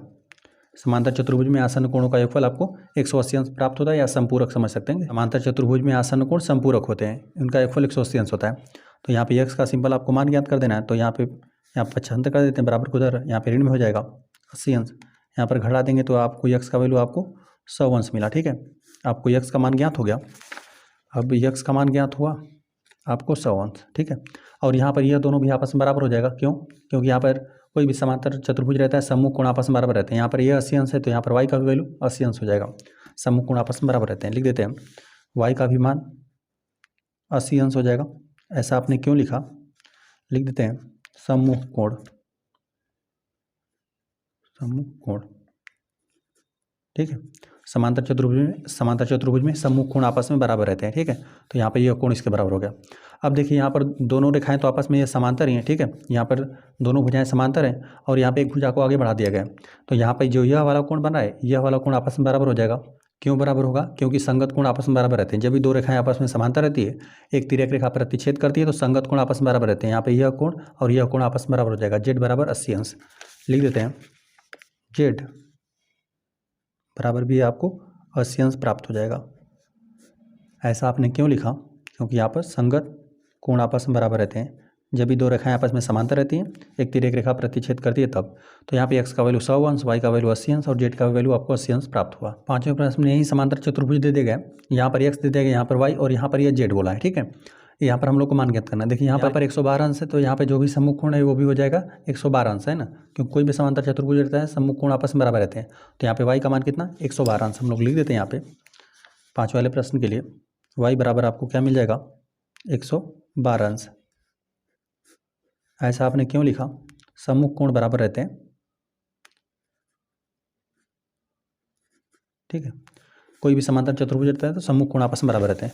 तो यहाँ पर इसका वैल्यू आपको ज्ञात हो गया 112 अंश। अब देखिए यहाँ पर एक त्रिभुज बन रहा है ना, तो त्रिभुज के तीनों अंत कोणों का योगफल 180 अंश होता है। तो यहाँ पर हम लोग यक्स का मान ज्ञात कर लेंगे। यहाँ पे यक्स को जोड़ देते हैं और 40 को जोड़ देते हैं, और यहाँ पर जो वाई है या वाई का मान हमने ज्ञात कर दिया 112 अंश। तो यहाँ पे इन दोनों को जोड़कर हम लोग 180 अंश में से घटा देंगे तो यक्स का मान ज्ञात हो जाएगा। और जब यक्स का मान ज्ञात हो जाएगा तो यहाँ पर यह तिर्यक रेखा की तरह काम करेगा जो विकर्ण खींचा गया है। तो यहाँ पे यक्स का मान ज्ञात कर लेंगे तो यहाँ पे जेड का भी मान ज्ञात हो जाएगा। ये दोनों मान आपस में बराबर रहेगा एकांतर अंतःकोण से। तो चलिए पहले हम लोग इस त्रिभुज के लिए मान ज्ञात करते हैं ना। यहाँ पहले एक्स का मान ज्ञात करते हैं, इन तीनों अंतःकोणों को जोड़ते हैं। यहाँ पे यक्स को, वाई को और यहाँ पे 40 अंश को यहाँ पे जोड़ देते हैं। यहाँ पे यक्स रहेगा और प्लस वाई और प्लस यहाँ पे 40 अंश, यही तीनों अंतःकोण बन रहे हैं। यहाँ पे प्लस 40 अंश, इनका योगफल 180 अंश लिख देते हैं। त्रिभुज रहेगा, त्रिभुज के अंतःकोणों का योग, त्रिभुज के तीनों अंतःकोणों का योगफल 180 अंश होता है। अब यहाँ पर y का मान हमने ज्ञात किया था, यक्स प्लस y का मान हमने ज्ञात किया 112 अंश। 112 अंश प्रतिस्थापित कर देते हैं, प्लस 40 अंश बराबर 180 अंश। यहाँ पे इन दोनों को हम लोग जोड़ देते हैं। यहाँ पे जोड़ देंगे तो इकाई अंक पे 0 मिलेगा, नहीं 2 मिलेगा। इकाई अंक पे यहाँ पर 2 है ना, 2 और 0 को जोड़ देंगे 2 मिलेगा। और यहाँ पे 4 1 जोड़ देंगे तो 5 मिल जाएगा, और सैकड़े के स्थान पर 1 रहेगा। 152 अंश मिला, ठीक है। बराबर के इधर 180 अंश है, प्लस में बराबर को उधर भेज देंगे माइनस में हो जाएगा 180 अंश और ऋण 152 अंश। इसमें से आपको घटा लेना है। जब आप घटा देंगे ना तो यहाँ पर एक हासिल देगा 10 हो जाएगा, 10 में से 2 जाएगा तो 8 बचेगा, और यहाँ पर बचा हुआ है 7। 7 में से जब आप 5 घटा देंगे तो 2 बचेगा, ठीक है। और सैकड़े का स्थान घटकर आपस में 0 हो जाएगा।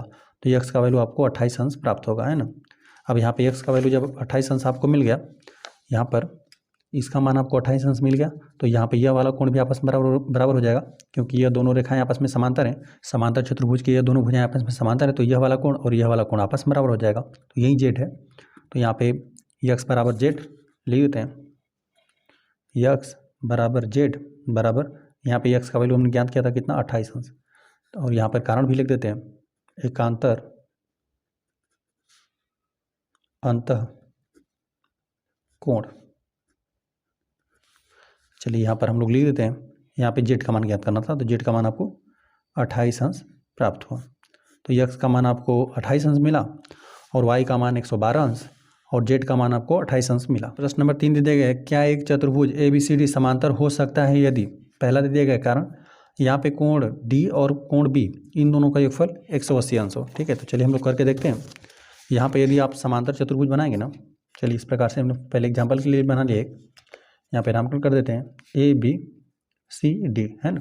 तो यहाँ पे समूह कोणों की चर्चा कर रहा है, मतलब यहाँ पे कोण और B और D की बात करेंगे तो ये समूह कोण है। तो यहाँ पर संभव कब होगा, जब यहाँ पर आप आयत बनाएंगे तब, है ना। इस प्रकार से आयत बनाएंगे, आयत में क्या रहता है, समूह भुजाएं बराबर और समांतर रहती हैं। यहाँ पे यह भुजा इसके समांतर और बराबर है, और यह भुजाएं आपस में बराबर समांतर है। प्रत्येक कोण यहाँ पर 90 अंश है, ठीक है। तो यहाँ पर इन दोनों कोणों को जोड़ेंगे तो यहाँ पर नामकरण कर देते हैं ABCD। तो यहाँ पर कोण B और प्लस कोण D, इन दोनों का योगफल 180 अंश मिलेगा, ठीक है। यहाँ पर मिलेगा, और जब एक बार वर्ग रहेगा तब मिलेगा, है ना। यदि चारों भुजाएं मान लेते हैं आपने बराबर कर दिया, यहाँ पर वर्ग में क्या रहता है, समूह भुजाएं बराबर और समांतर रहती हैं। समूह भुजा का है, इसमें सभी भुजाएं आपस में बराबर रहती हैं ना, चारों भुजाएं आपस में बराबर रहती हैं। प्रत्येक कोण यहाँ पर 90 अंश रहता है। तब यहाँ पे यदि ABCD यहाँ पर नामकरण कर देंगे तो कोण B और प्लस कोण D यहाँ पर मिलेगा 180 अंश। लेकिन यह आपको हमेशा नहीं मिलेगा, ठीक है। केवल यहाँ पे 2 कंडीशनों के लिए मिल रहा है, बाकी यह हमेशा नहीं संभव है, यह हमेशा संभव नहीं है। यहाँ फिर इस प्रकार से हमने बना दिया, ठीक है। इस प्रकार से मान लेते हैं हमने समांतर चतुर्भुज बना दिया, तो इन दोनों कोणों को हम लोग जोड़ देंगे, तब इन दोनों कोणों का योगफल हमेशा 180 अंश नहीं मिलेगा, ठीक है। जो कि आप देख रहे हैं कि ये 90 अंश से अधिक है, यहाँ पर दोनों आपस में बराबर ही रहेगा, ये भी 90 अंश से अधिक है। इन दोनों कोणों को यदि हम लोग जोड़ देंगे तो यहाँ पे 180 अंश ये अधिक आने लगेंगे, ठीक है। बस ये तो आपके बनाने के ऊपर ही डिपेंड कर रहा है, या फिर हम लोग इस प्रकार से बना देते हैं। चलिए ऐसे हमने बना दिया, और इसको इस प्रकार से बना देते हैं, अब इसको हमने बना दिया, नामकरण इस प्रकार से कर देते हैं, ABCD हमने नामकरण कर दिया। अब यहाँ पर यह जो कोण है ये 90 अंश से कम है, यह भी 90 अंश से कम हो जाएगा, तो इन दोनों का योगफल 90 अंश से आपको 180 अंश से कम प्राप्त होने लगेगा। ठीक है, तो यहाँ पर बस यहाँ पे वर्ग और यहाँ पे आयत पर ये लागू होगा। ठीक है, और बाकी सभी के लिए लागू ये नहीं हो सकता कि सम्मुख कोणों का योगफल 180 अंश होगा। तो यहाँ पर बस आयत और वर्ग के लिए लागू हो सकता है, बाकी यहाँ पर और यदि हम लोग अन्य एग्जाम्पल लेंगे तो यहाँ पर कोण यहाँ पे जो B और D बनेगा इनका योगफल 180 अंश आपको प्राप्त नहीं होगा, है ना। तो यहाँ पर हो भी सकता है परंतु ये आवश्यक नहीं है, इसको हम लोग ये लिख देते हैं। ठीक है, और हो सकता था उसके लिए हमने आपको बनाकर भी देखा है, लिख देते हैं यहाँ पर हो सकता है, हो सकता है परंतु आवश्यक नहीं है। ठीक है, यह जो कथन दे दिया गया है हमेशा के लिए नहीं सही है। ठीक है, मान लेते हैं कि एक आध दो तो बन जाएगा, वर्ग और आयत बन जाएगा, इसके अलावा और नहीं बन सकता। आ जाते हैं हम लोग सेकेंड वाले प्रश्न पे। सेकेंड वाले प्रश्न में दिया गया AB बराबर यहाँ पे CD या DC कह लीजिए बराबर 8 सेंटीमीटर है, और AD बराबर 4 सेंटीमीटर, और यहाँ पे BC बराबर 4.4 सेंटीमीटर है। तो यहाँ पर तो नहीं हो पाएगा क्योंकि यहाँ पर भुजाएं आपस में बराबर होना चाहिए। एक बार हम बनाकर भी देखते हैं। पहले यहाँ पर इस प्रकार से हमने समांतर चतुर्भुज मान लेते हैं बना दिया, और यहाँ पे AB है। ठीक है, तो यहाँ पर हम लोग नामकरण कर देते हैं AB, और यहाँ पर यह हो जाएगा CD, है ना। तो यहाँ पे यह 8 सेंटीमीटर हो गया, यह भी 8 सेंटीमीटर है ना। CD है 8 सेंटीमीटर, और यहाँ पर AD आपको दे देगा है 4 सेंटीमीटर, और यहाँ पर BC आपको दे देगा है 4.4 सेंटीमीटर। तो इस प्रकार से जो चतुर्भुज बनेगा ना, ये समांतर चतुर्भुज नहीं बन सकता। क्यों नहीं बनेगा?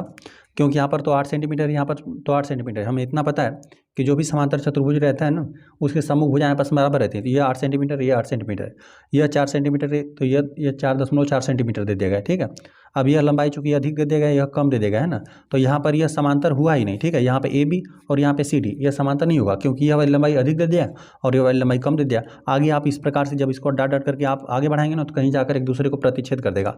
अब यहाँ पे AB और यहाँ पे CD समांतर रहा ही नहीं। ठीक है, तो यहाँ पर हमें इतना पता है कि कोई भी समांतर चतुर्भुज रहता है तो उसमें सम्मुख भुजाएं समांतर होनी चाहिए। ठीक है, तो यहाँ पर यह AB और यहाँ पे CD समांतर रहा ही नहीं। या फिर यहाँ पर ये कारण दे दीजिए कि यह वाली भुजा यहाँ पे सम्मुख भुजाएं आपस में बराबर रहती हैं। तो यह 4 सेंटीमीटर है, तो यहाँ पर 4.4 सेंटीमीटर नहीं हो सकता, दोनों को आपस में बराबर ही होना चाहिए था। यहाँ पर ये 4.4 सेंटीमीटर है, तो इसको भी 4.4 सेंटीमीटर होना ही चाहिए था, है ना।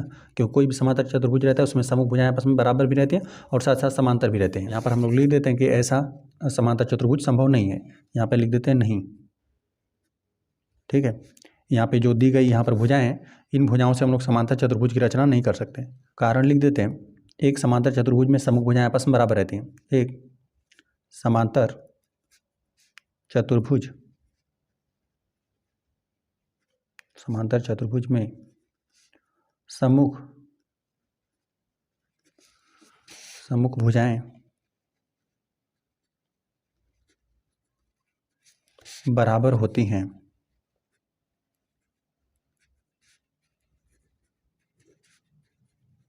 परंतु यहाँ पर जो सम्मुख भुजाएं दे दिए गए थे यह बराबर नहीं था, परंतु AD यहाँ पे AD और यहाँ पे BC यह बराबर नहीं था, है ना, नहीं है। इसीलिए यहाँ पर समांतर चतुर्भुज का रचना नहीं हो पाएगा। ठीक है, यहाँ पे सम्मुख भुजाएं आपस में बराबर होना चाहिए था, यही कारण है। एक समांतर चतुर्भुज में सम्मुख भुजाएं बराबर होती है, लेकिन परंतु यहाँ पे AD और AD की जो सम्मुख भुजा थी BC, यह दोनों आपस में बराबर नहीं था। एक 4 सेंटीमीटर था तो एक 4.4 सेंटीमीटर था। आ जाते हैं हम लोग यहाँ पे थर्ड वाले प्रश्न पे। यहाँ पर दे दिया गया है C कोण 65 अंश है, और यहाँ पर एक कोण दे दिया गया है 70 अंश। तो यहाँ पर देखते हैं, नामकरण तो आपको इसी प्रकार से कर देना है ABCD। ठीक है, चलिए फिर अलग से हम लोग यहाँ पे बना देते हैं। यहाँ पे इस प्रकार से हमने एक समांतर चतुर्भुज बना दिया, ABCD ही नामकरण करना है। तो यहाँ पे देखते हैं, कोण A दे दिया गया है, कोण A को 70 अंश दे दिया गया है, और यहाँ पे कोण C को दे दिया गया है 65 अंश। तो ऐसा तो नहीं हो सकता, हमें पता है कोई भी समांतर चतुर्भुज रहता है तो उसमें सम्मुख कोण आपस में बराबर रहते हैं। तो यहाँ पे एक 70 अंश है, एक 65 अंश है, तो यहाँ पे इस प्रकार से भी समांतर चतुर्भुज का निर्माण नहीं होगा। ठीक है, चलिए हम लोग लिख देते हैं, क्योंकि इसमें सम्मुख कोण बराबर आना चाहिए था। यहाँ पे लिख देते हैं थर्ड में,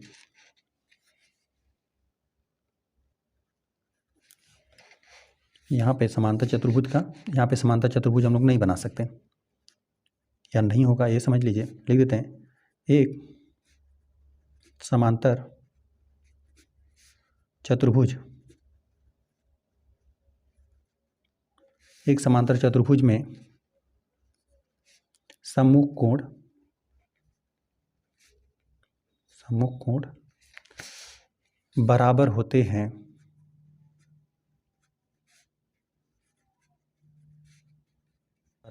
परंतु यहाँ पर दे दिया गया था यह दोनों कोण आपस में बराबर नहीं थे। कोण ए बराबर नहीं था और कोण सी यहाँ पर है, यहाँ पे सम्मुख कोण आपस में बराबर नहीं है। प्रश्न 4 दिया हुआ है, एक चतुर्भुज की कच्ची रफ आकृति खींचिए जो समांतर चतुर्भुज न हो परंतु जिसके दो सम्मुख कोणों के माप बराबर हो। तो यहाँ पे दो सम्मुख कोण बराबर होना चाहिए और यहाँ पर दे देगा कि समांतर चतुर्भुज न हो। ठीक है, समांतर चतुर्भुज नहीं रहेगा तो इसके लिए एक पतंग हो सकता है। चलिए हम लोग खींच देते हैं कच्ची आकृति, यहाँ पर लिख दे हल करने वाले हम चौथे प्रश्न के लिए। इसमें पतंग के उदाहरण हो जाएंगे। हम लोग आकृति खींचते हैं इस प्रकार से,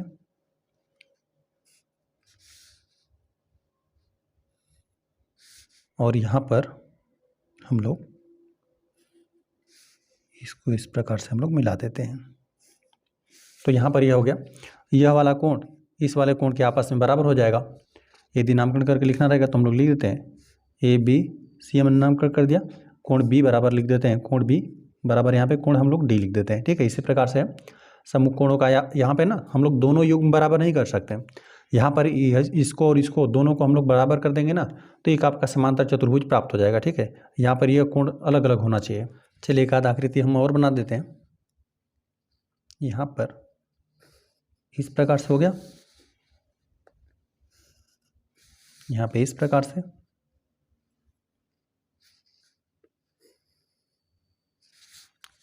और इसको हम लोग इसमें ले जाकर मिला देते हैं।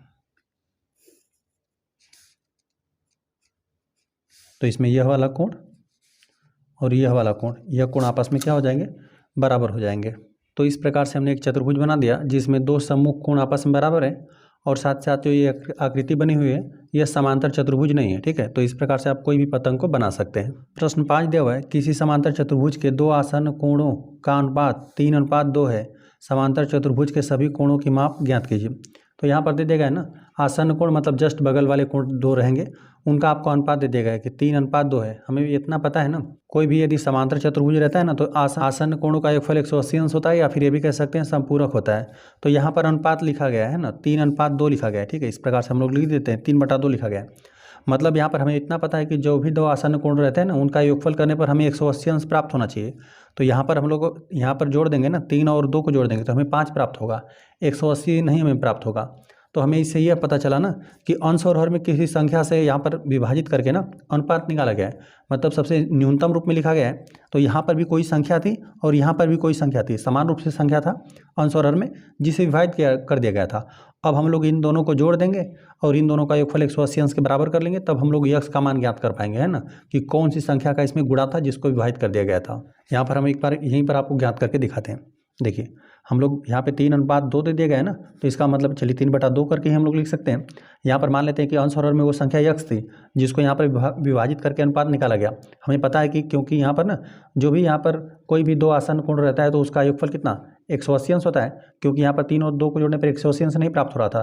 तो अंश और हर में कोई संख्या थी जिसको विभाजित कर दिया गया, तो वो समान रूप से ही संख्या रहेगी।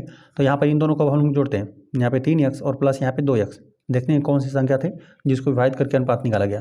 इन दोनों का योगफल 180 अंश के बराबर आपको मिलेगा। यहाँ पे इनको जोड़ देंगे तो 5x हो जाएगा, 5x बराबर 180 अंश रहेगा, x बराबर यहाँ पर 180 रहेगा। यहाँ पे 5 गुणा में बराबर उधर भेज देते हैं भागा में, यहाँ पे 5 3 15, 3 बार भाग चला जाएगा, 3 बार भाग चला गया, 5 3 15, 18 में से जब आप 15 घटा देंगे ना तो आपको 3 बचेगा, 3 और 0 30 बचा, 5 6 30, तो संख्या 36 थी जो अंश और हर में विभाजित कर देगा। चलिए इस प्रकार से हम ज्ञात करके आपको दिखाते थे। 3 गुणते यहाँ पे 36 था अंश में, और हर में भी यहाँ पे 2 गुणते 36 था, जिसको यहाँ पे 36 विभाजित कर दिया गया था और 3:2 ज्ञात किया था। तो यहाँ पे 36 में हम लोग ज्ञात कर लेते हैं अंश में कौन सा कोण था, है ना, कोण अंश में था। यहाँ पर गुणा कर देते हैं, 3 6 18 को 8, हासिल लगा 1 और 3 3 9 और 3 3 9 1 हासिल 10, 108 था अंश में, 108 अंश था। यहाँ पर गुणा कर देते हैं, यहाँ पे 72 हो जाएगा, यहाँ पे 2 6 12 को 2 हासिल लगेगा, यहाँ पे 2 3 6 1 7। अब इन दोनों को यदि आप जोड़ देंगे तो आपको 180 अंश प्राप्त हो जाएगा। ठीक है, 108 प्लस यहाँ पे 72 अंश आपको 180 अंश आपको यहाँ पे प्राप्त हो जाएगा। तो यहाँ पर हमने ज्ञात कर लिया कि किस संख्या से अंश और हर को विभाजित किया गया था। अब यहाँ पर दो कोण हमने ज्ञात कर दिए, तो यहाँ पर दो सम्मुख कोण तो हम आपस में बराबर ही होता है। यहाँ पे एक कोण हो जाएगा 108 अंश और उसके जो सम्मुख कोण रहेगा वो भी कितना रहेगा, 108 अंश रहेगा। अब यहाँ पे एक कोण 72 अंश ज्ञात हुआ, तो इसका जो भी सम्मुख कोण रहेगा वो भी क्या रहेगा, 72 अंश रहेगा। यही कुल 4 कोण रहेंगे। और चलिए हम लोग इसको लिख देते हैं। दिया हुआ है प्रश्न में आपको, समांतर चतुर्भुज के आसन्न कोणों का अनुपात आपको दे दिया गया है 3:2। ठीक है, यहीं दे दिया गया है 3:2 दे दिया गया है। अंश और हर में कोई संख्या था जिसको विभाजित कर दिया गया, क्योंकि हमें पता है कि आसन्न कोणों का योगफल कितना होता है, 180 अंश होता है। मान लेते हैं, यहाँ पर लिख देते हैं, माना वह संख्या x थी जिसे विभाजित करके अनुपात निकाला गया।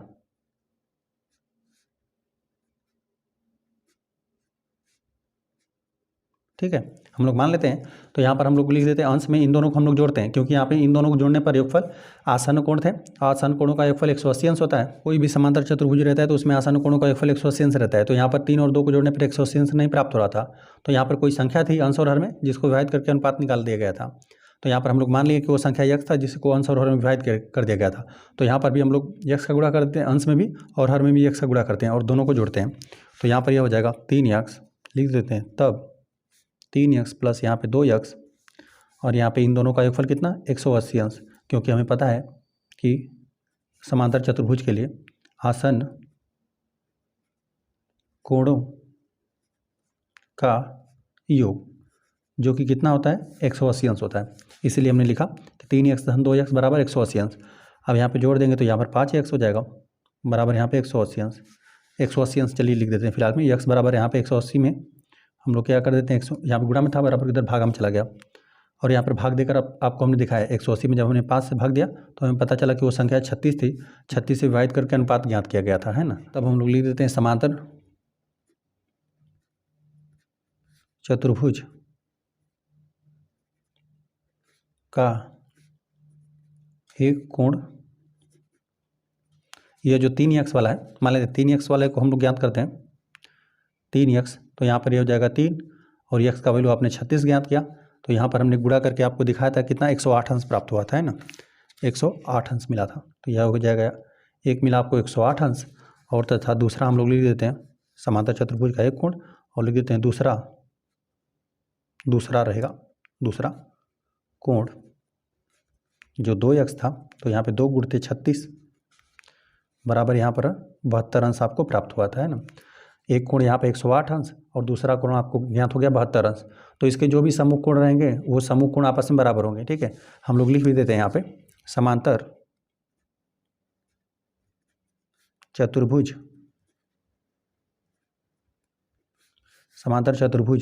में सम्मुख कोण बराबर होते हैं। जैसे आप इसको इस प्रकार से समझ लीजिए कि यहाँ पर मान लेते हैं, यहाँ पर हमने समांतर चतुर्भुज बना दिया, ठीक है। अब एक कोण को हमने 108 अंश ज्ञात कर लिया, मान लेते हैं इसको 108 अंश हमने ज्ञात कर लिया, है ना।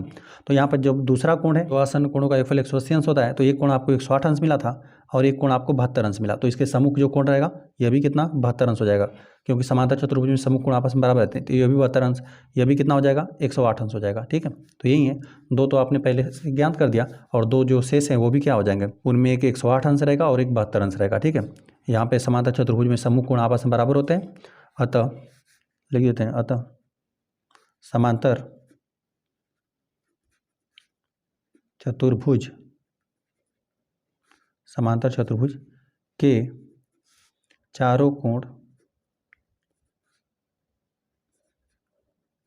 कोण एक हो जाएगा 108 अंश, लिख देते हैं 108 अंश कामा 72 अंश कामा 108 अंश कामा 72 अंश हैं। ठीक है, यही कुल 4 कोण है। यहाँ पे उसमें से दो 108 अंश है और दो उसमें 72 अंश है। छठा प्रश्न दिया हुआ है, किसी समांतर चतुर्भुज के दो आसन्न कोणों के माप बराबर है, समांतर चतुर्भुज के सभी कोणों की माप ज्ञात कीजिए। यहाँ पर दे दिया गया कि दो आसन्न कोणों के माप बराबर है ना। हमें पता है कि आसन्न कोणों का योगफल कितना होता है, कोई समांतर चतुर्भुज रहेगा तो आसन्न कोणों का योगफल 180 अंश होता है। यहाँ पर दे देगा कि दो आसन्न कोणों के माप बराबर है, बराबर बराबर कर देंगे तो 90 अंश आपको प्राप्त हो जाएगा। तो हम लोग लिख देते हैं, हल करने वाले हैं हम लोग छठे वाले प्रश्न को, और यहाँ पर मान लेते हैं हम लोग यक्स मान लेते हैं। माना समांतर चतुर्भुज के दो आसन्न कोणों का माप यक्स है। हमने मान लिया कि माना समांतर चतुर्भुज के दो आसन्न कोणों का, यहाँ पे लिख देते हैं बराबर माप, दोनों के लिए हम लोग बराबर मान लेते हैं यक्स है, ठीक है। अब हमें पता है कि जब दो आसन्न कोण रहेंगे उनका योगफल 180 अंश ही होगा। हम लोग जोड़ देते हैं यक्स प्लस यक्स, यहाँ पे दोनों बराबर ही हैं, यक्स प्लस यक्स बराबर यहाँ पे 180 अंश। ऐसा हम लोग क्यों लिखा, लिख देते हैं समांतर चतुर्भुज में आसन्न कोणों का योग 180 अंश होता है, या फिर समझ सकते हैं कि संपूरक होता है। लिख देते हैं आसन्न समांतर चतुर्भुज के लिए, ठीक है। यहाँ पे लिख देते हैं आसन्न कोण संपूरक होते हैं, ठीक है। और हम चर्चा करें समांतर चतुर्भुज का, और यहाँ पर हम लोग जोड़ देते हैं 2x हो जाएगा बराबर 180 अंश, और यहाँ पे 2 गुणे में बराबर उत्तर भेज देंगे, भागा में हो जाएगा। 180 अंश को 2 बराबर भाग में बांट दीजिए तो आपको मिलेगा 90 अंश। अब जो भी आपका समांतर चतुर्भुज है ना, मान लेते हैं यहाँ पर एग्जाम्पल के लिए यदि हम बना दें यहाँ पे ना, यहाँ पर इस प्रकार से हमने समांतर चतुर्भुज बना दिया, सम्मुख भुजाएं आपस में बराबर भी हैं और समांतर भी है, और यहाँ पे यदि एक कोण आपको 90 अंश ज्ञात हो गया, ठीक है। मान लेते हैं यहाँ पर हमने दो कोणों को ज्ञात कर दिया, यहाँ पे दो आसन्न कोणों का हमने ज्ञात किया। मान लेते हैं एक कोण इसका हमने ज्ञात कर दिया, एक कोण इसका ज्ञात कर दिया। इन दोनों कोणों का मान यदि 90 अंश है तो यहाँ पर हमें पता है कि समूह कोण भी आपस में बराबर होगा, यह वाला कोण भी 90 अंश हो जाएगा। अब यह 90 अंश तो यह भी कोण 90 अंश हो जाएगा, ठीक है। तो यहाँ पर जो भी समांतर चतुर्भुज है इसमें प्रत्येक कोण 90 अंश है। यहाँ पर लिख देते हैं अतः समांतर चतुर्भुज का, यहाँ पे समांतर चतुर्भुज का प्रत्येक कोण समकोण लिख देते हैं। समकोण मतलब 90 अंश है, प्रत्येक कोण समकोण है।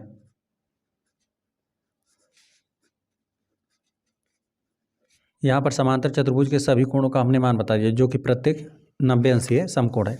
आ जाते हम लोग प्रश्न नंबर 7 पे। प्रश्न नंबर 7 दे दिया गया संलग्न आकृति HOPE, इसी आकृति की बात कर रहा है HOPE। यहाँ पे एक समांतर चतुर्भुज है, यक्स वाई और जेड कोणों की माप ज्ञात कीजिए, ज्ञात करने में प्रयोग किए गए गुणों को बताइए। तो यहाँ पे गुण को भी हम लोग बताना है और एक्स वाई जेड का मान ज्ञात करना है ना।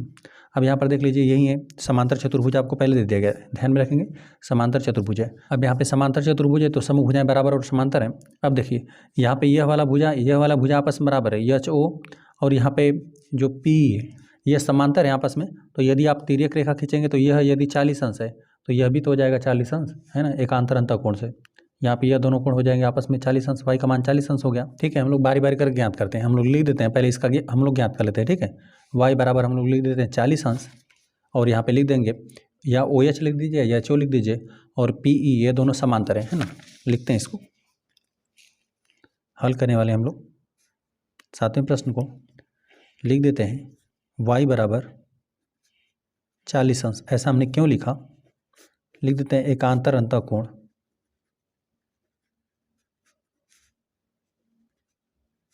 अंतः रहेगा, एकांतर अंतःकोण।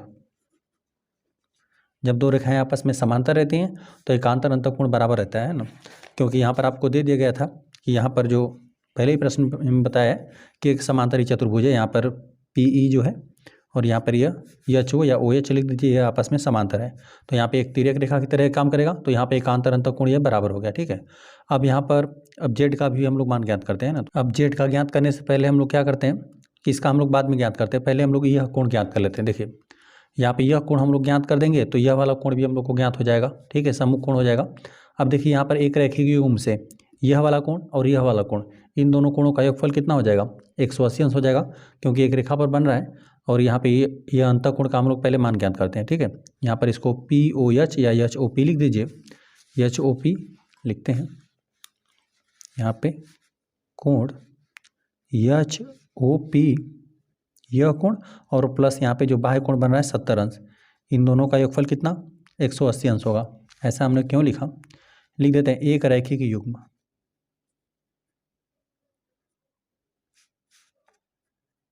जब भी एक रेखा पर दो आसन कोण बनते हैं तो इनका योगफल 180 अंश रहता है, ठीक है। एक रैखिक युग्म से इसको हमने लिख दिया। तो यहाँ पर हम लोग प्लस में बराबर को उधर भेज देते हैं, माइनस में हो जाएगा। तो कोण यहाँ पे HOP बराबर हो जाएगा 180 अंश और ऋण यहाँ पे 70 अंश। तो कोण HOP बराबर, इसमें 70 अंश घटा देंगे तो आपको 110 अंश मिलेगा, ठीक है। तो यहाँ पर लिख देते हैं इसको, यह आपको मिला 110 अंश। अब चूंकि यह कोण 110 अंश है तो यह भी बराबर हो जाएगा, क्योंकि समांतर चतुर्भुज के सम्मुख कोण आपस में बराबर होते हैं। यह कोण 110 अंश, तो यही हो जाएगा x का मान।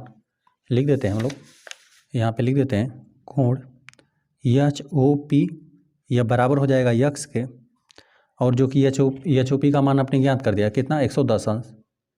अच्छा, ऐसा आपने क्यों लिखा? लिख देते हैं सम्मुख कोण, समांतर चतुर्भुज में सम्मुख कोण आपस में बराबर रहते हैं, सम्मुख कोण, ठीक है। तब यहाँ पे सिंपल x का लिख दीजिए, 110 अंश हो गया, ये हो गया।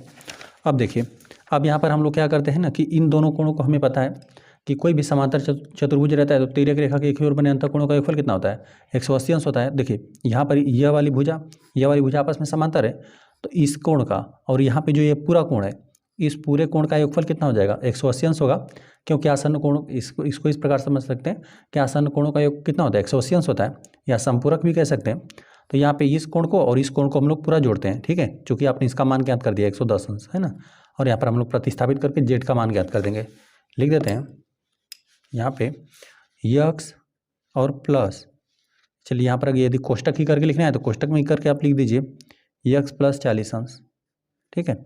यहाँ पे हमने यक्स को जोड़ा और यहाँ पे 40 अंश प्लस यहाँ पे जेड को हमें जोड़ना है, ठीक है। जेड रहेगा जेड प्लस 40 अंश, है ना। यहाँ पर हमने पूरा कोण ले लिया। यहाँ पे इनका योगफल 180 अंश। ऐसा हमने क्यों लिखा? हम लिख देते हैं आसन्न कोण,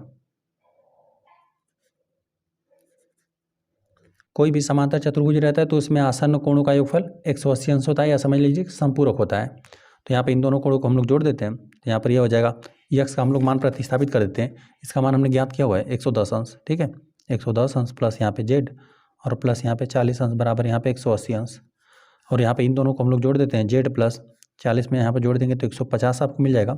110 अंश प्लस यहाँ पे 40 अंश, 150 अंश बराबर किधर 180 अंश। यहाँ पे प्लस में बराबर किधर भेज देते हैं, माइनस में हो जाएगा। जेड बराबर 180 अंश ऋण 150 अंश, 5 3 8 होता है, तो जेड का मान आपको 30 अंश प्राप्त हुआ, ठीक है। यहाँ पर 3 अज्ञात कोण यही थे। एक यक्स था जिसका मान हमने ज्ञात किया 110 अंश, और वाई का ज्ञात किया हमने 40 अंश, और जेड का हमने ज्ञात किया 30 अंश। यही 3 अज्ञात कोण थे, तीनों अज्ञात कोणों को हमने ज्ञात कर दिया। प्रश्न 8 दिया हुआ है, निम्न आकृतियाँ GUNS और RUNS समांतर चतुर्भुज है, यक्स तथा वाई ज्ञात कीजिए, लंबाई सेंटीमीटर में। तो यहाँ पर आपको GUNS यही दिया गया है, समांतर चतुर्भुज है, और यहाँ पे RUNS यही एक समांतर चतुर्भुज है। तो यहाँ पर आपको लंबाइयाँ ज्ञात करनी है ना, यक्स तथा वाई ज्ञात कीजिए। अच्छा, यक्स और वाई ज्ञात करना हम लोग को, जो कि सेंटीमीटर में है, ठीक है। तो यहीं आपको आकृति दे दिया गया। अब यहाँ पर देख लीजिए, आपको पता है कि समांतर चतुर्भुज में सम्मुख भुजाएं आपस में बराबर रहती हैं, तो यहाँ पे 3x बराबर यहाँ पे 18 कर देंगे, और यहाँ पर तो यहाँ पे x का मान ज्ञात हो जाएगा। अब यहाँ पे 3y ऋण 1 बराबर यहाँ पे 26 कर देंगे, तब आपको y का मान ज्ञात हो जाएगा। और यहाँ पे इसमें दे दिया गया है 20 दे दिया गया है, और यहाँ पर y प्लस 7 दे दिया गया है। मतलब यहाँ पर विकर्ण एक दूसरे को प्रतिच्छेदित कर रहे हैं, तो हमें पता है कि 2 बराबर भाग में बांटते हैं। विकर्ण जो भी होते हैं समांतर चतुर्भुज के समद्विभाजित करते हैं एक दूसरे को। तो यहाँ पर y प्लस 7 बराबर 20 हो जाएगा, यहाँ पे 16 बराबर x प्लस वाई हो जाएगा, है ना। तो चलिए हम लोग इसका मान भी ज्ञात कर लेते हैं। पहले वाले प्रश्न के लिए हम लोग यहाँ पर नोट करते हैं, यहाँ पे 3x बराबर 18 लिखते हैं। 3x बराबर 18 ये हमने क्यों लिखा? लिख देते हैं समांतर चतुर्भुज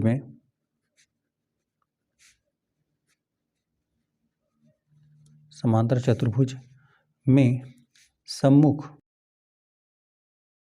भुजाएं बराबर होती हैं।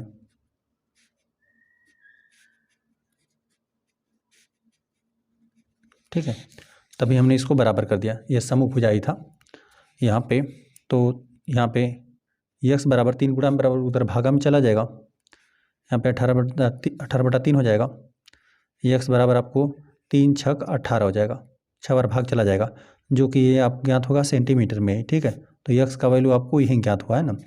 चलिए ये हो गया। उसी प्रकार से यहाँ पर हो जाएगा 3 वाई ऋण 1 बराबर यहाँ पर 26 हो जाएगा, क्योंकि समूह भुजाएं आपस में बराबर होगा। देते हैं 3 वाई ऋण 1 बराबर 26। ऐसा हमने क्यों लिखा, यहाँ पे कारण आप यहीं लिखेंगे, है ना। सेम यहीं लिख दीजिएगा, समांतर चतुर्भुज में सम्मुख भुजाएं बराबर होती हैं।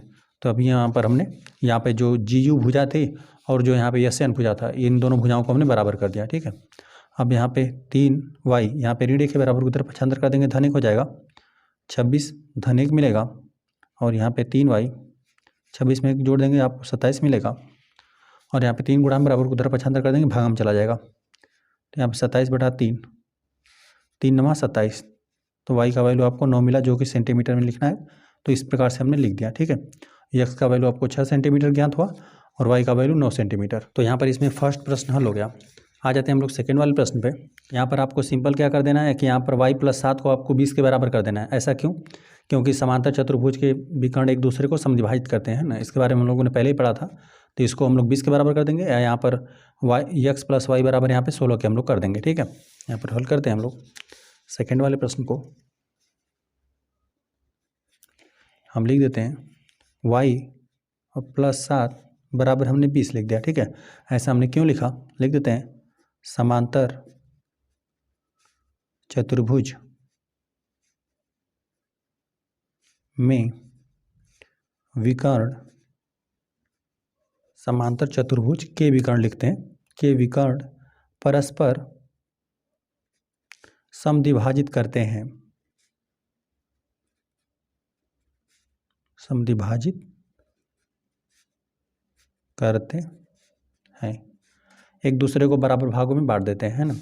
तभी यहाँ पर हमने लिखा, यहाँ पे यह वाली लंबाई जो है जहाँ पर एक दूसरे को प्रतिच्छेद करें, यहाँ पर प्रतिच्छेद करें, तो यहाँ पर ये जो ये वाली लंबाई है y + 7 और जो यहाँ पर ये लंबाई है ये आपस में बराबर होगा। तो यहाँ पर इस लंबाई को y + 7 नामकरण कर दिया, इसको 20, तो ये दोनों लंबाई आपस में बराबर, y + 7 बराबर हमने 20 लिख दिया।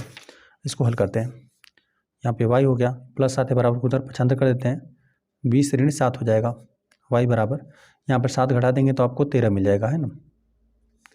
y का वैल्यू आपको 13 मिला, जो कि मात्रक आपको सेंटीमीटर में ही लिखने के लिए दिया था, तो यहाँ पे सेंटीमीटर लिख देते हैं, इतना ही सेंटीमीटर आपको प्राप्त हुआ। चलिए हो गया। और उसी प्रकार से यहाँ पर भी हो जाएगा, यहाँ पे y प्लस, देखिए इसको भी जो आर्यन विकर्ण है इसको भी 2 बराबर भाग में बांट देगा। यहाँ पे x + y बराबर यहाँ पे 16 हो जाएगा, इसको भी हम लोग बराबर कर लेते हैं, x + y बराबर यहाँ पे 16। ठीक है, अब यहाँ पे बराबर नहीं रहेगा, यहाँ पे कोष्टक रहेगा, और आप सिंपल आपको यहीं लिखना है, समांतर चतुर्भुज के विकर्ण परस्पर समद्विभाजित करते हैं, इसको आप पूरा लिख दीजिएगा। ठीक है, यही हो गया कारण, तभी हमने x + y बराबर 16 लिखा। चलिए हो गया। अब यहाँ पे चूंकि हमने y का मान ज्ञात किया हो, इसको y के मान को हम लोग प्रतिस्थापित कर देते हैं। तो यहाँ पर x + y का मान हमने अभी 13 ज्ञात किया, बराबर को इधर तो 16 है ही। ठीक है, अब यहाँ पे जो +13 है बराबर को उधर हम लोग पक्षांतर कर देते हैं, तो यहाँ पर यह हो जाएगा 16 ऋण 13, जो कि आपको घटाने पर 3 ही प्राप्त होगा, यहाँ पे सेंटीमीटर। x का वैल्यू आपको 3 सेंटीमीटर प्राप्त हुआ, और वहीं y का वैल्यू यहाँ पर आपको 13 सेंटीमीटर प्राप्त हुआ। प्रश्न नंबर 9 दे दिया गया, दी गई आकृति में RIS के तथा CLUE दोनों समांतर चतुर्भुज है, x का मान ज्ञात कीजिए। तो यहीं आपको आकृति दे दिया गया, यहाँ पर देखिए आपको बोला है ना RIS के, ठीक है। तो यहाँ पर जो एक चतुर्भुज बन रहा है ना, यह समांतर चतुर्भुज है, ठीक है, जो यहाँ से यहाँ तक पूरा बन रहा है। ठीक है, यहाँ पर यह हो गया, तथा CLUE, तो देख लेते हैं कहाँ पर C है, यहाँ पर C है, यल यहाँ पे, फिर UE। ठीक है, अब देख लीजिए यहाँ तक आपका ये समांतर चतुर्भुज है। ठीक है, यह एक इस प्रकार से दे दिया गया है, यहाँ से समांतर चतुर्भुज, और यह वाला दिया था आपका इस प्रकार से RIS के। ठीक है, इतना दे दिया गया। अब आपका दोनों समांतर चतुर्भुज है, ठीक है, यहाँ पे दोनों समांतर चतुर्भुज है, x का मान ज्ञात करना है। तो हम लोग सिंपल यहाँ पे x का मान कैसे ज्ञात करेंगे, देखिए यहाँ पर हमें पता है कि समांतर चतुर्भुज में सम्मुख कोण आपस में बराबर रहते हैं, तो यह वाला कोण, और देखिए यहाँ पर इसका समांतर चतुर्भुज यहाँ से यहाँ तक है ना, UEC है, देखिए यहाँ पे UEC तक है, ठीक है। तो यहाँ पर ये 70 अंश, तो यह वाला कोण भी हो जाएगा 70 अंश, ठीक है। अच्छा, ऐसा क्यों हुआ?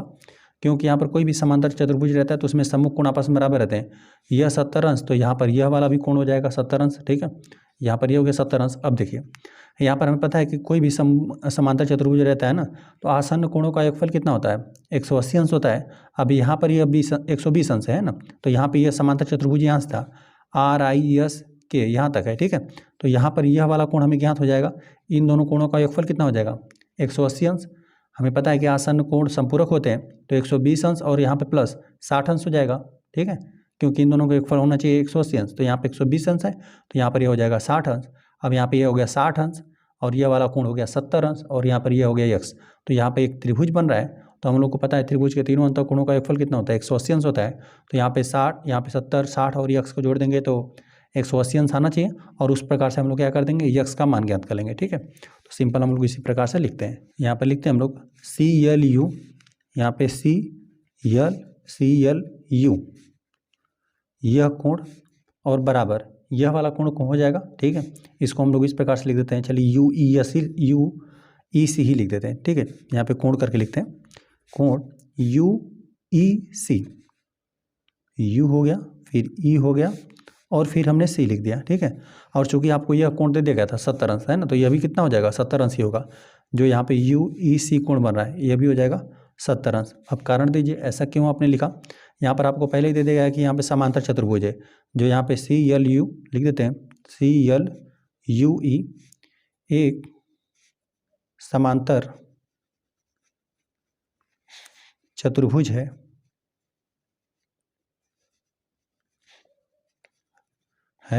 समांतर चतुर्भुज है, इसलिए सम्मुख कोण आपस में बराबर होंगे, ठीक है। सम्मुख कोण बराबर हो जाएगा, यह वाला कोण और यहाँ पर जो बन रहा है एक कोण बराबर होगा, सम्मुख कोण बराबर होंगे, ठीक है। इसलिए हमने लिखा यह कोण 70 अंश, तो यह भी कोण हमें ज्ञात हो गया 70 अंश है ना, जो कि यहाँ पे था UE और C था। लिख देते हैं कोण UEC बराबर हमने ज्ञात कर लिया 70 अंश, ठीक है। फिलहाल में इसको हम लोग घेर कर छोड़ देते हैं, ठीक है। अब यह हमने कोण ज्ञात कर दिया, अब इस कोण को हम लोग ज्ञात करते हैं। देखिए यह वाला कोण और यह वाला कोण है ना, जो यहाँ पे समांतर चतुर्भुज यहाँ से यहाँ तक बन रहा है ना, RI यहाँ पे यस के, ठीक है, इस चतुर्भुज के लिए, इस समांतर चतुर्भुज के लिए RI यस के, तो यहाँ पे इस वाले कोण और यहाँ पे इन दोनों कोणों का योगफल कितना? 180 अंश होगा। लिखते हैं एक बार पहले, अब इसी प्रकार से लिखते हैं, पहले इसको ही लिखते हैं। यहाँ पे I यस के कोण IS के और प्लस जो यहाँ पर एक कोण बन रहा है YSKR, लिख देते कोण YSKR, इन दोनों कोणों का योगफल 180 अंश। ऐसा हमने क्यों लिखा? क्योंकि यहाँ पर आपको पहले ही दे दिया गया है कि यहाँ पे जो चतुर्भुज है ना RIS के, ये समांतर चतुर्भुज तो पहले आपको दिया हुआ है, तो इसमें आसन्न कोण संपूरक हो जाएंगे। लिख देते हैं आसन्न कोण संपूरक, आसन्न कोण चलिए संपूरक है ही लिख देते हैं, ठीक है। आसन्न कोण इसमें संपूरक हो जाएगा, तो इन दोनों कोणों का योगफल 180 अंश। चलिए यहाँ पर चूंकि आपको दे दिया गया है इस कोण का मान, जो YSKR कोण है ना, इसका मान आपको दे दिया गया 120 अंश, तो यहाँ पे लिख देते हैं ISK और प्लस यहाँ पर दे दिया गया 120 अंश बराबर यहाँ पे 180 अंश। यहाँ पे ISK या प्लस में बराबर उधर भेज देते हैं, माइनस में हो जाएगा 180 अंश ऋण 120 अंश ISK। जब यहाँ पे अंतर कर देंगे तो आपको कितना अंश मिलेगा? 60 अंश ही मिलेगा। देखिए अब यहाँ पर दो कोण हमने ज्ञात कर दिया है ना, यहाँ पर इसको हमने ज्ञात कर दिया 70 अंश, इसको ज्ञात कर दिया हमने 60 अंश, ठीक है। यहाँ पर एक त्रिभुज है, तो त्रिभुज के हम लोग तीनों अंतः कोणों को जोड़ते हैं। यहाँ पे यक्स को जोड़ते हैं, और जो यहाँ पर एक कोण बना था जिसके लिए हमने इस प्रकार से नामकरण कर दिया UEC, और यहाँ पे इस कोण का हमने नामकरण कर दिया ISK, ठीक है। इन तीनों कोणों को हम लोग जोड़ते हैं, है ना। लिख देते हैं यक्स प्लस यहाँ पे कोण UEC और प्लस कोण ISK, इन तीनों कोणों का योगफल कितना? 180 अंश। ऐसा हमने क्यों लिखा? हमें पता है त्रिभुज के अंतः कोणों का योगफल कितना होता है? 180 अंश होता है। लिख देते हैं त्रिभुज के अंतः कोणों का योग, त्रिभुज के अंतः कोणों का योग। चलिए यहाँ पर यह हो गया x, यहाँ पे यू ई सी का हमने मान ज्ञात किया 70 अंश, और प्लस इसका हमने मान ज्ञात किया आई एस के का 60 अंश, बराबर को इधर 180 अंश। इन दोनों को हम लोग जोड़ देते हैं तो यह हो जाएगा 6 दूना 12 1 13 130 अंश हो जाएगा, और बराबर को उधर तो 180 अंश तो है ही। अब यहाँ पे प्लस में बराबर को उधर भेज देते हैं, माइनस में हो जाएगा, तो 180 अंश ऋण 130 अंश, विपरीत चिन्ह घट जाएगा, तो यहाँ पर घटाएंगे तो कहीं स्थान पे आपको 0 मिलेगा, और यहाँ पे 8 में से 3 घटा देंगे तो आपको 5 ही मिलेगा, और सैकड़े का स्थान तो घट के 0 हो जाएगा। आपको यहाँ पर 50 अंश प्राप्त हुआ। ठीक है, जो यहाँ पे x का वैल्यू आपको ज्ञात करना था ना, तो इसका मान आपको 50 अंश प्राप्त हुआ। 10वां प्रश्न दे गए, बताइए कैसे यह आकृति एक समलंब है, इसकी कौन सी दो भुजाएं समांतर है। आकृति 3.26, आकृति 3.26 यहीं दे गया। हमने समलंब आकृति के बारे में पहले शुरुआत में ही चर्चा किया कि यह चतुर्भुज तो रहेगा, इसमें यह खासियत रहेगा कि इसमें समूह भुजाओं का एक युग्म समांतर रहेगा। एक युग्म समांतर रहेगा तो आप बोल देंगे कि जो भी आकृति है वह समलंब है, और उसमें कुल 4 भुजाएं भी होना चाहिए। तो यहाँ पर 4 भुजाएं हैं, इसमें समूह भुजाओं का एक युग्म समांतर होना चाहिए। तो यहाँ पर यही आकृति दे दिया गया, यहाँ पर दे दिया गया कोण 80 अंश और यहाँ पर 100 अंश। तो हमें क्या करना है कि समूह भुजाओं का एक युग्म को समांतर दिखाना है ना, तो ये तो समांतर जैसा दिख नहीं रहा है यह वाला, इसको ही दिखाने का हम लोग प्रयास करते हैं। दो भुजाओं को कह लीजिए या दो रेखाओं को हम लोग समांतर कैसे दिखा सकते हैं, हम लोग दिखा देंगे कि संगत कोण जब भी दिखा देंगे कि बराबर होगा, या फिर एकांतर अंतः कोण दिखा दीजिए कि बराबर होता है, एकांतर अंतः कोण दिखा दीजिए कि बराबर है उसमें, या एकांतर बाह्य कोण दिखा दीजिए, या फिर ये दिखा दीजिए कि तिर्यक रेखा के एक ही ओर बने अंतः कोणों का योगफल 180 अंश है ना। इतने प्रकार से आप दो रेखाओं को समांतर दिखा सकते हैं। तो यहाँ पर चूंकि आपको कोण दे दिया गया है, देख लेते हैं यहाँ पर यह जो दोनों कोण दे देंगे, एक 100 अंश है एक 80 अंश है। जब 100 अंश और 80 अंश को जोड़ देंगे ना, तो आपको योगफल कितना 180 अंश प्राप्त हो जाएगा। जब यहाँ पे तिर्यक रेखा के एक ही ओर बने अंतः कोणों का योगफल 180 अंश है, अतः क्या है, जो यहाँ पर जो दोनों भुजाएं दे दी गई हैं, यहाँ पे यम एन और यहाँ पे के एल, ये दोनों क्या है आपस में समांतर है। किस आधार पर ये बात आप कह रहे हैं कि दोनों रेखाएं समांतर है, क्योंकि यहाँ पे तिर्यक रेखा के एक ही ओर बने अंतः कोणों का योगफल कितना है 180 अंश प्राप्त हो रहा है। तो चलिए हम लोग इसको साथ साथ नोट भी कर लेते हैं ना। यहाँ पे हल करने वाले हम लोग 10वें प्रश्न को, और 10वें प्रश्न में जो भी दो कोण दे देगा इसको हम लोग नोट कर देते हैं, के यल यम लिख देते हैं। कोण के यहाँ पे यल यम और प्लस यल यम यन, यहाँ पे कोण यल यम यन, इन दोनों कोणों को आप जोड़ देंगे ना, तो यहाँ पर एक को आपको दे देगा 80 अंश, ये आपको 80 अंश दे देगा, और प्लस यहाँ पर आपको यह 100 अंश दे देगा। जब इनको आप जोड़ देंगे तो कितना अंश आपको प्राप्त हो रहा है 180 अंश प्राप्त हो रहा है। ये जो कि आपको देख रहे हैं कि तिर्यक रेखा के एक ही ओर बने ये अंतःकोण हो जाएंगे। तो यहाँ पर यन यम और यहाँ पे के यल, यह दोनों आपस में समांतर हो जाएंगे। हम लोग लिख देते हैं, साथ साथ पूरी बात को भी हम लोग लिखेंगे। लिख देते हैं यन यम, यह समांतर हो गया के यल, ठीक है। और साथ साथ इसको चाहें तो आप रेखाखंड भी करके लिख सकते हैं, इनकी लंबाई आप माप सकते हैं, ठीक है। रेखाखंड ये, तो रेखाखंड का हम लोग चिन्ह बना देते हैं, यन यम और यहाँ पे के एल, ये आपस में समांतर हो गए। ऐसा क्यों हुआ, लिख देते हैं, तिर्यक रेखा के एक ही और बने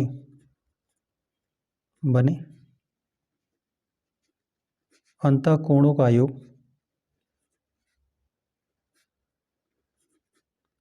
180 अंश है, ठीक है।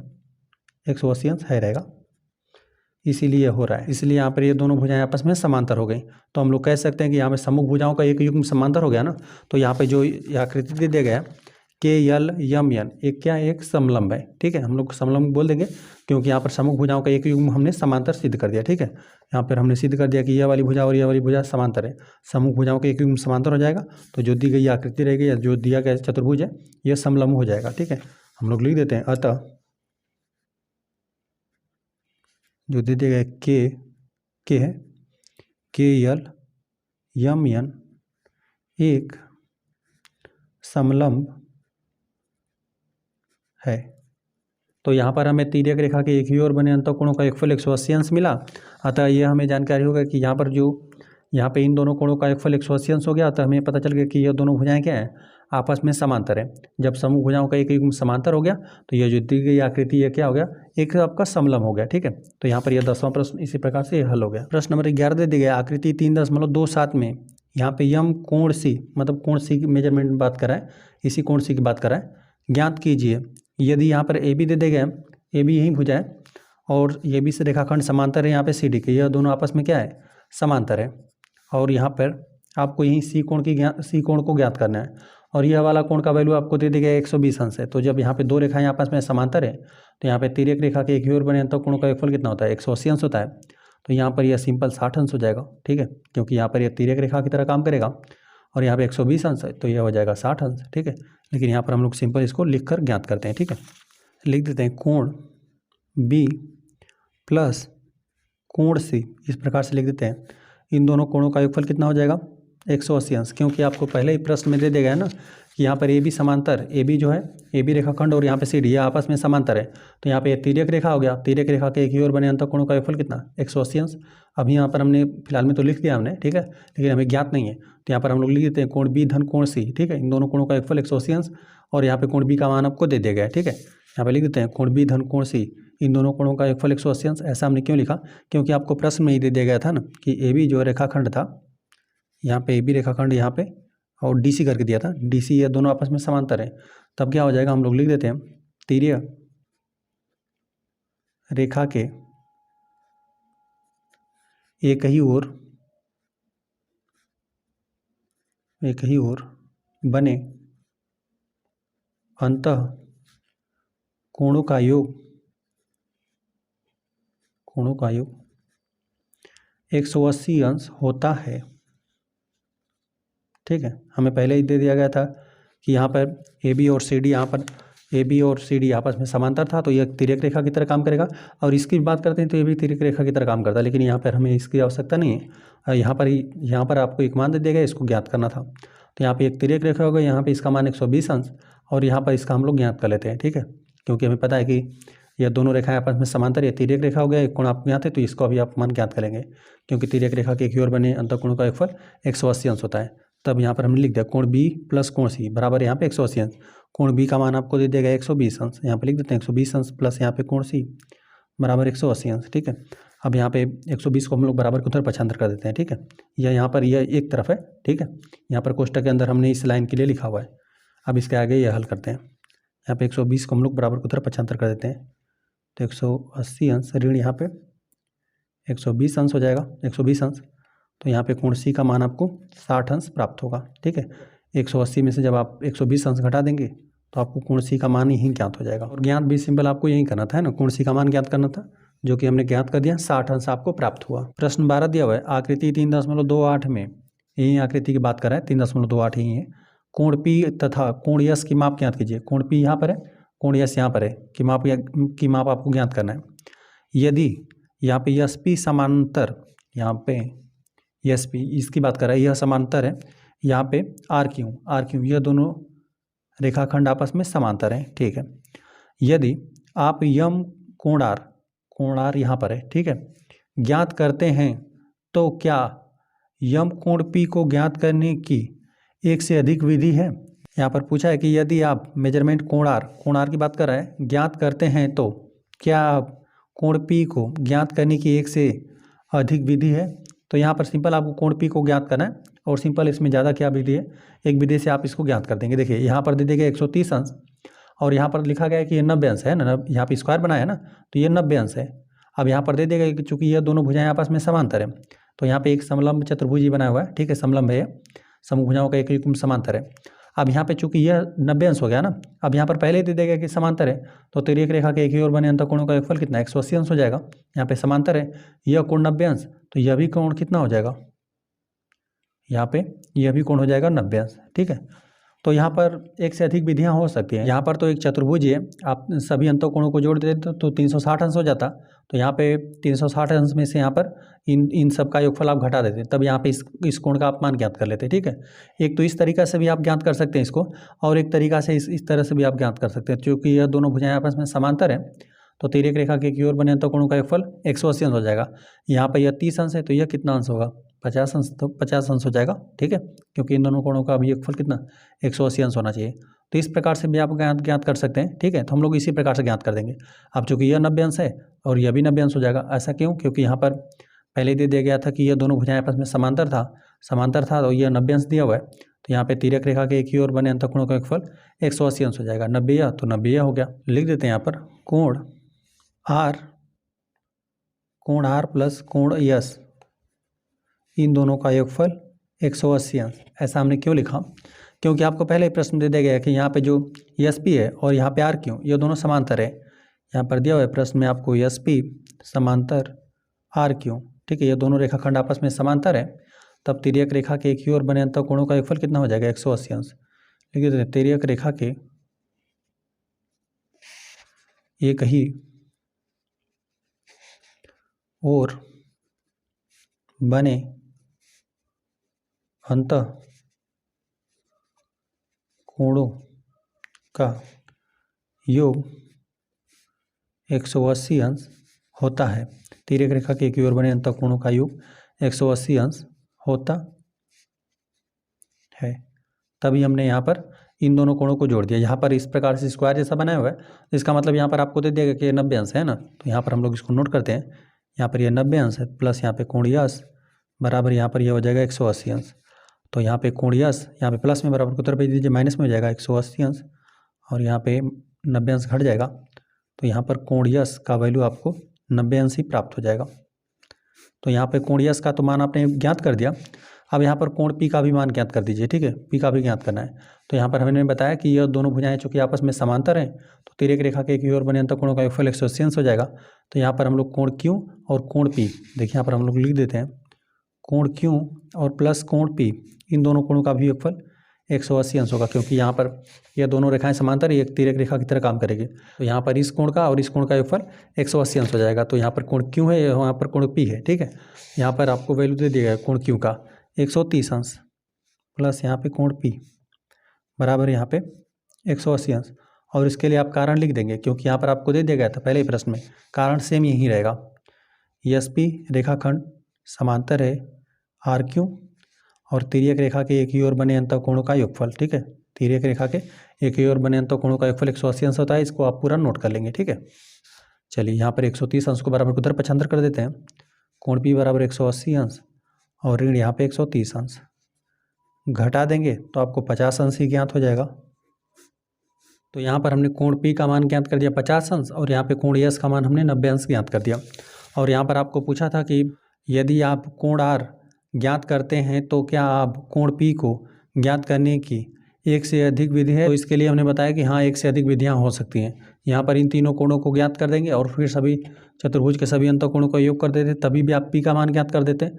यहाँ पे समांतर का इस्तेमाल करके भी इस कोण को आप ज्ञात कर सकते हैं, ठीक है। यहाँ पर लिख देते हैं हम लोग, हाँ, एक से अधिक विधियाँ हो सकती हैं जिससे आप यहाँ पर पी का मान ज्ञात कर सकते हैं। इस प्रश्नावली में कुल 12 ही प्रश्न थे, 12 प्रश्न हल हो गए। वीडियो पसंद आए तो वीडियो को एक लाइक कर दीजिए। यदि चैनल पर आए तो कृपया चैनल को सब्सक्राइब कर दीजिए।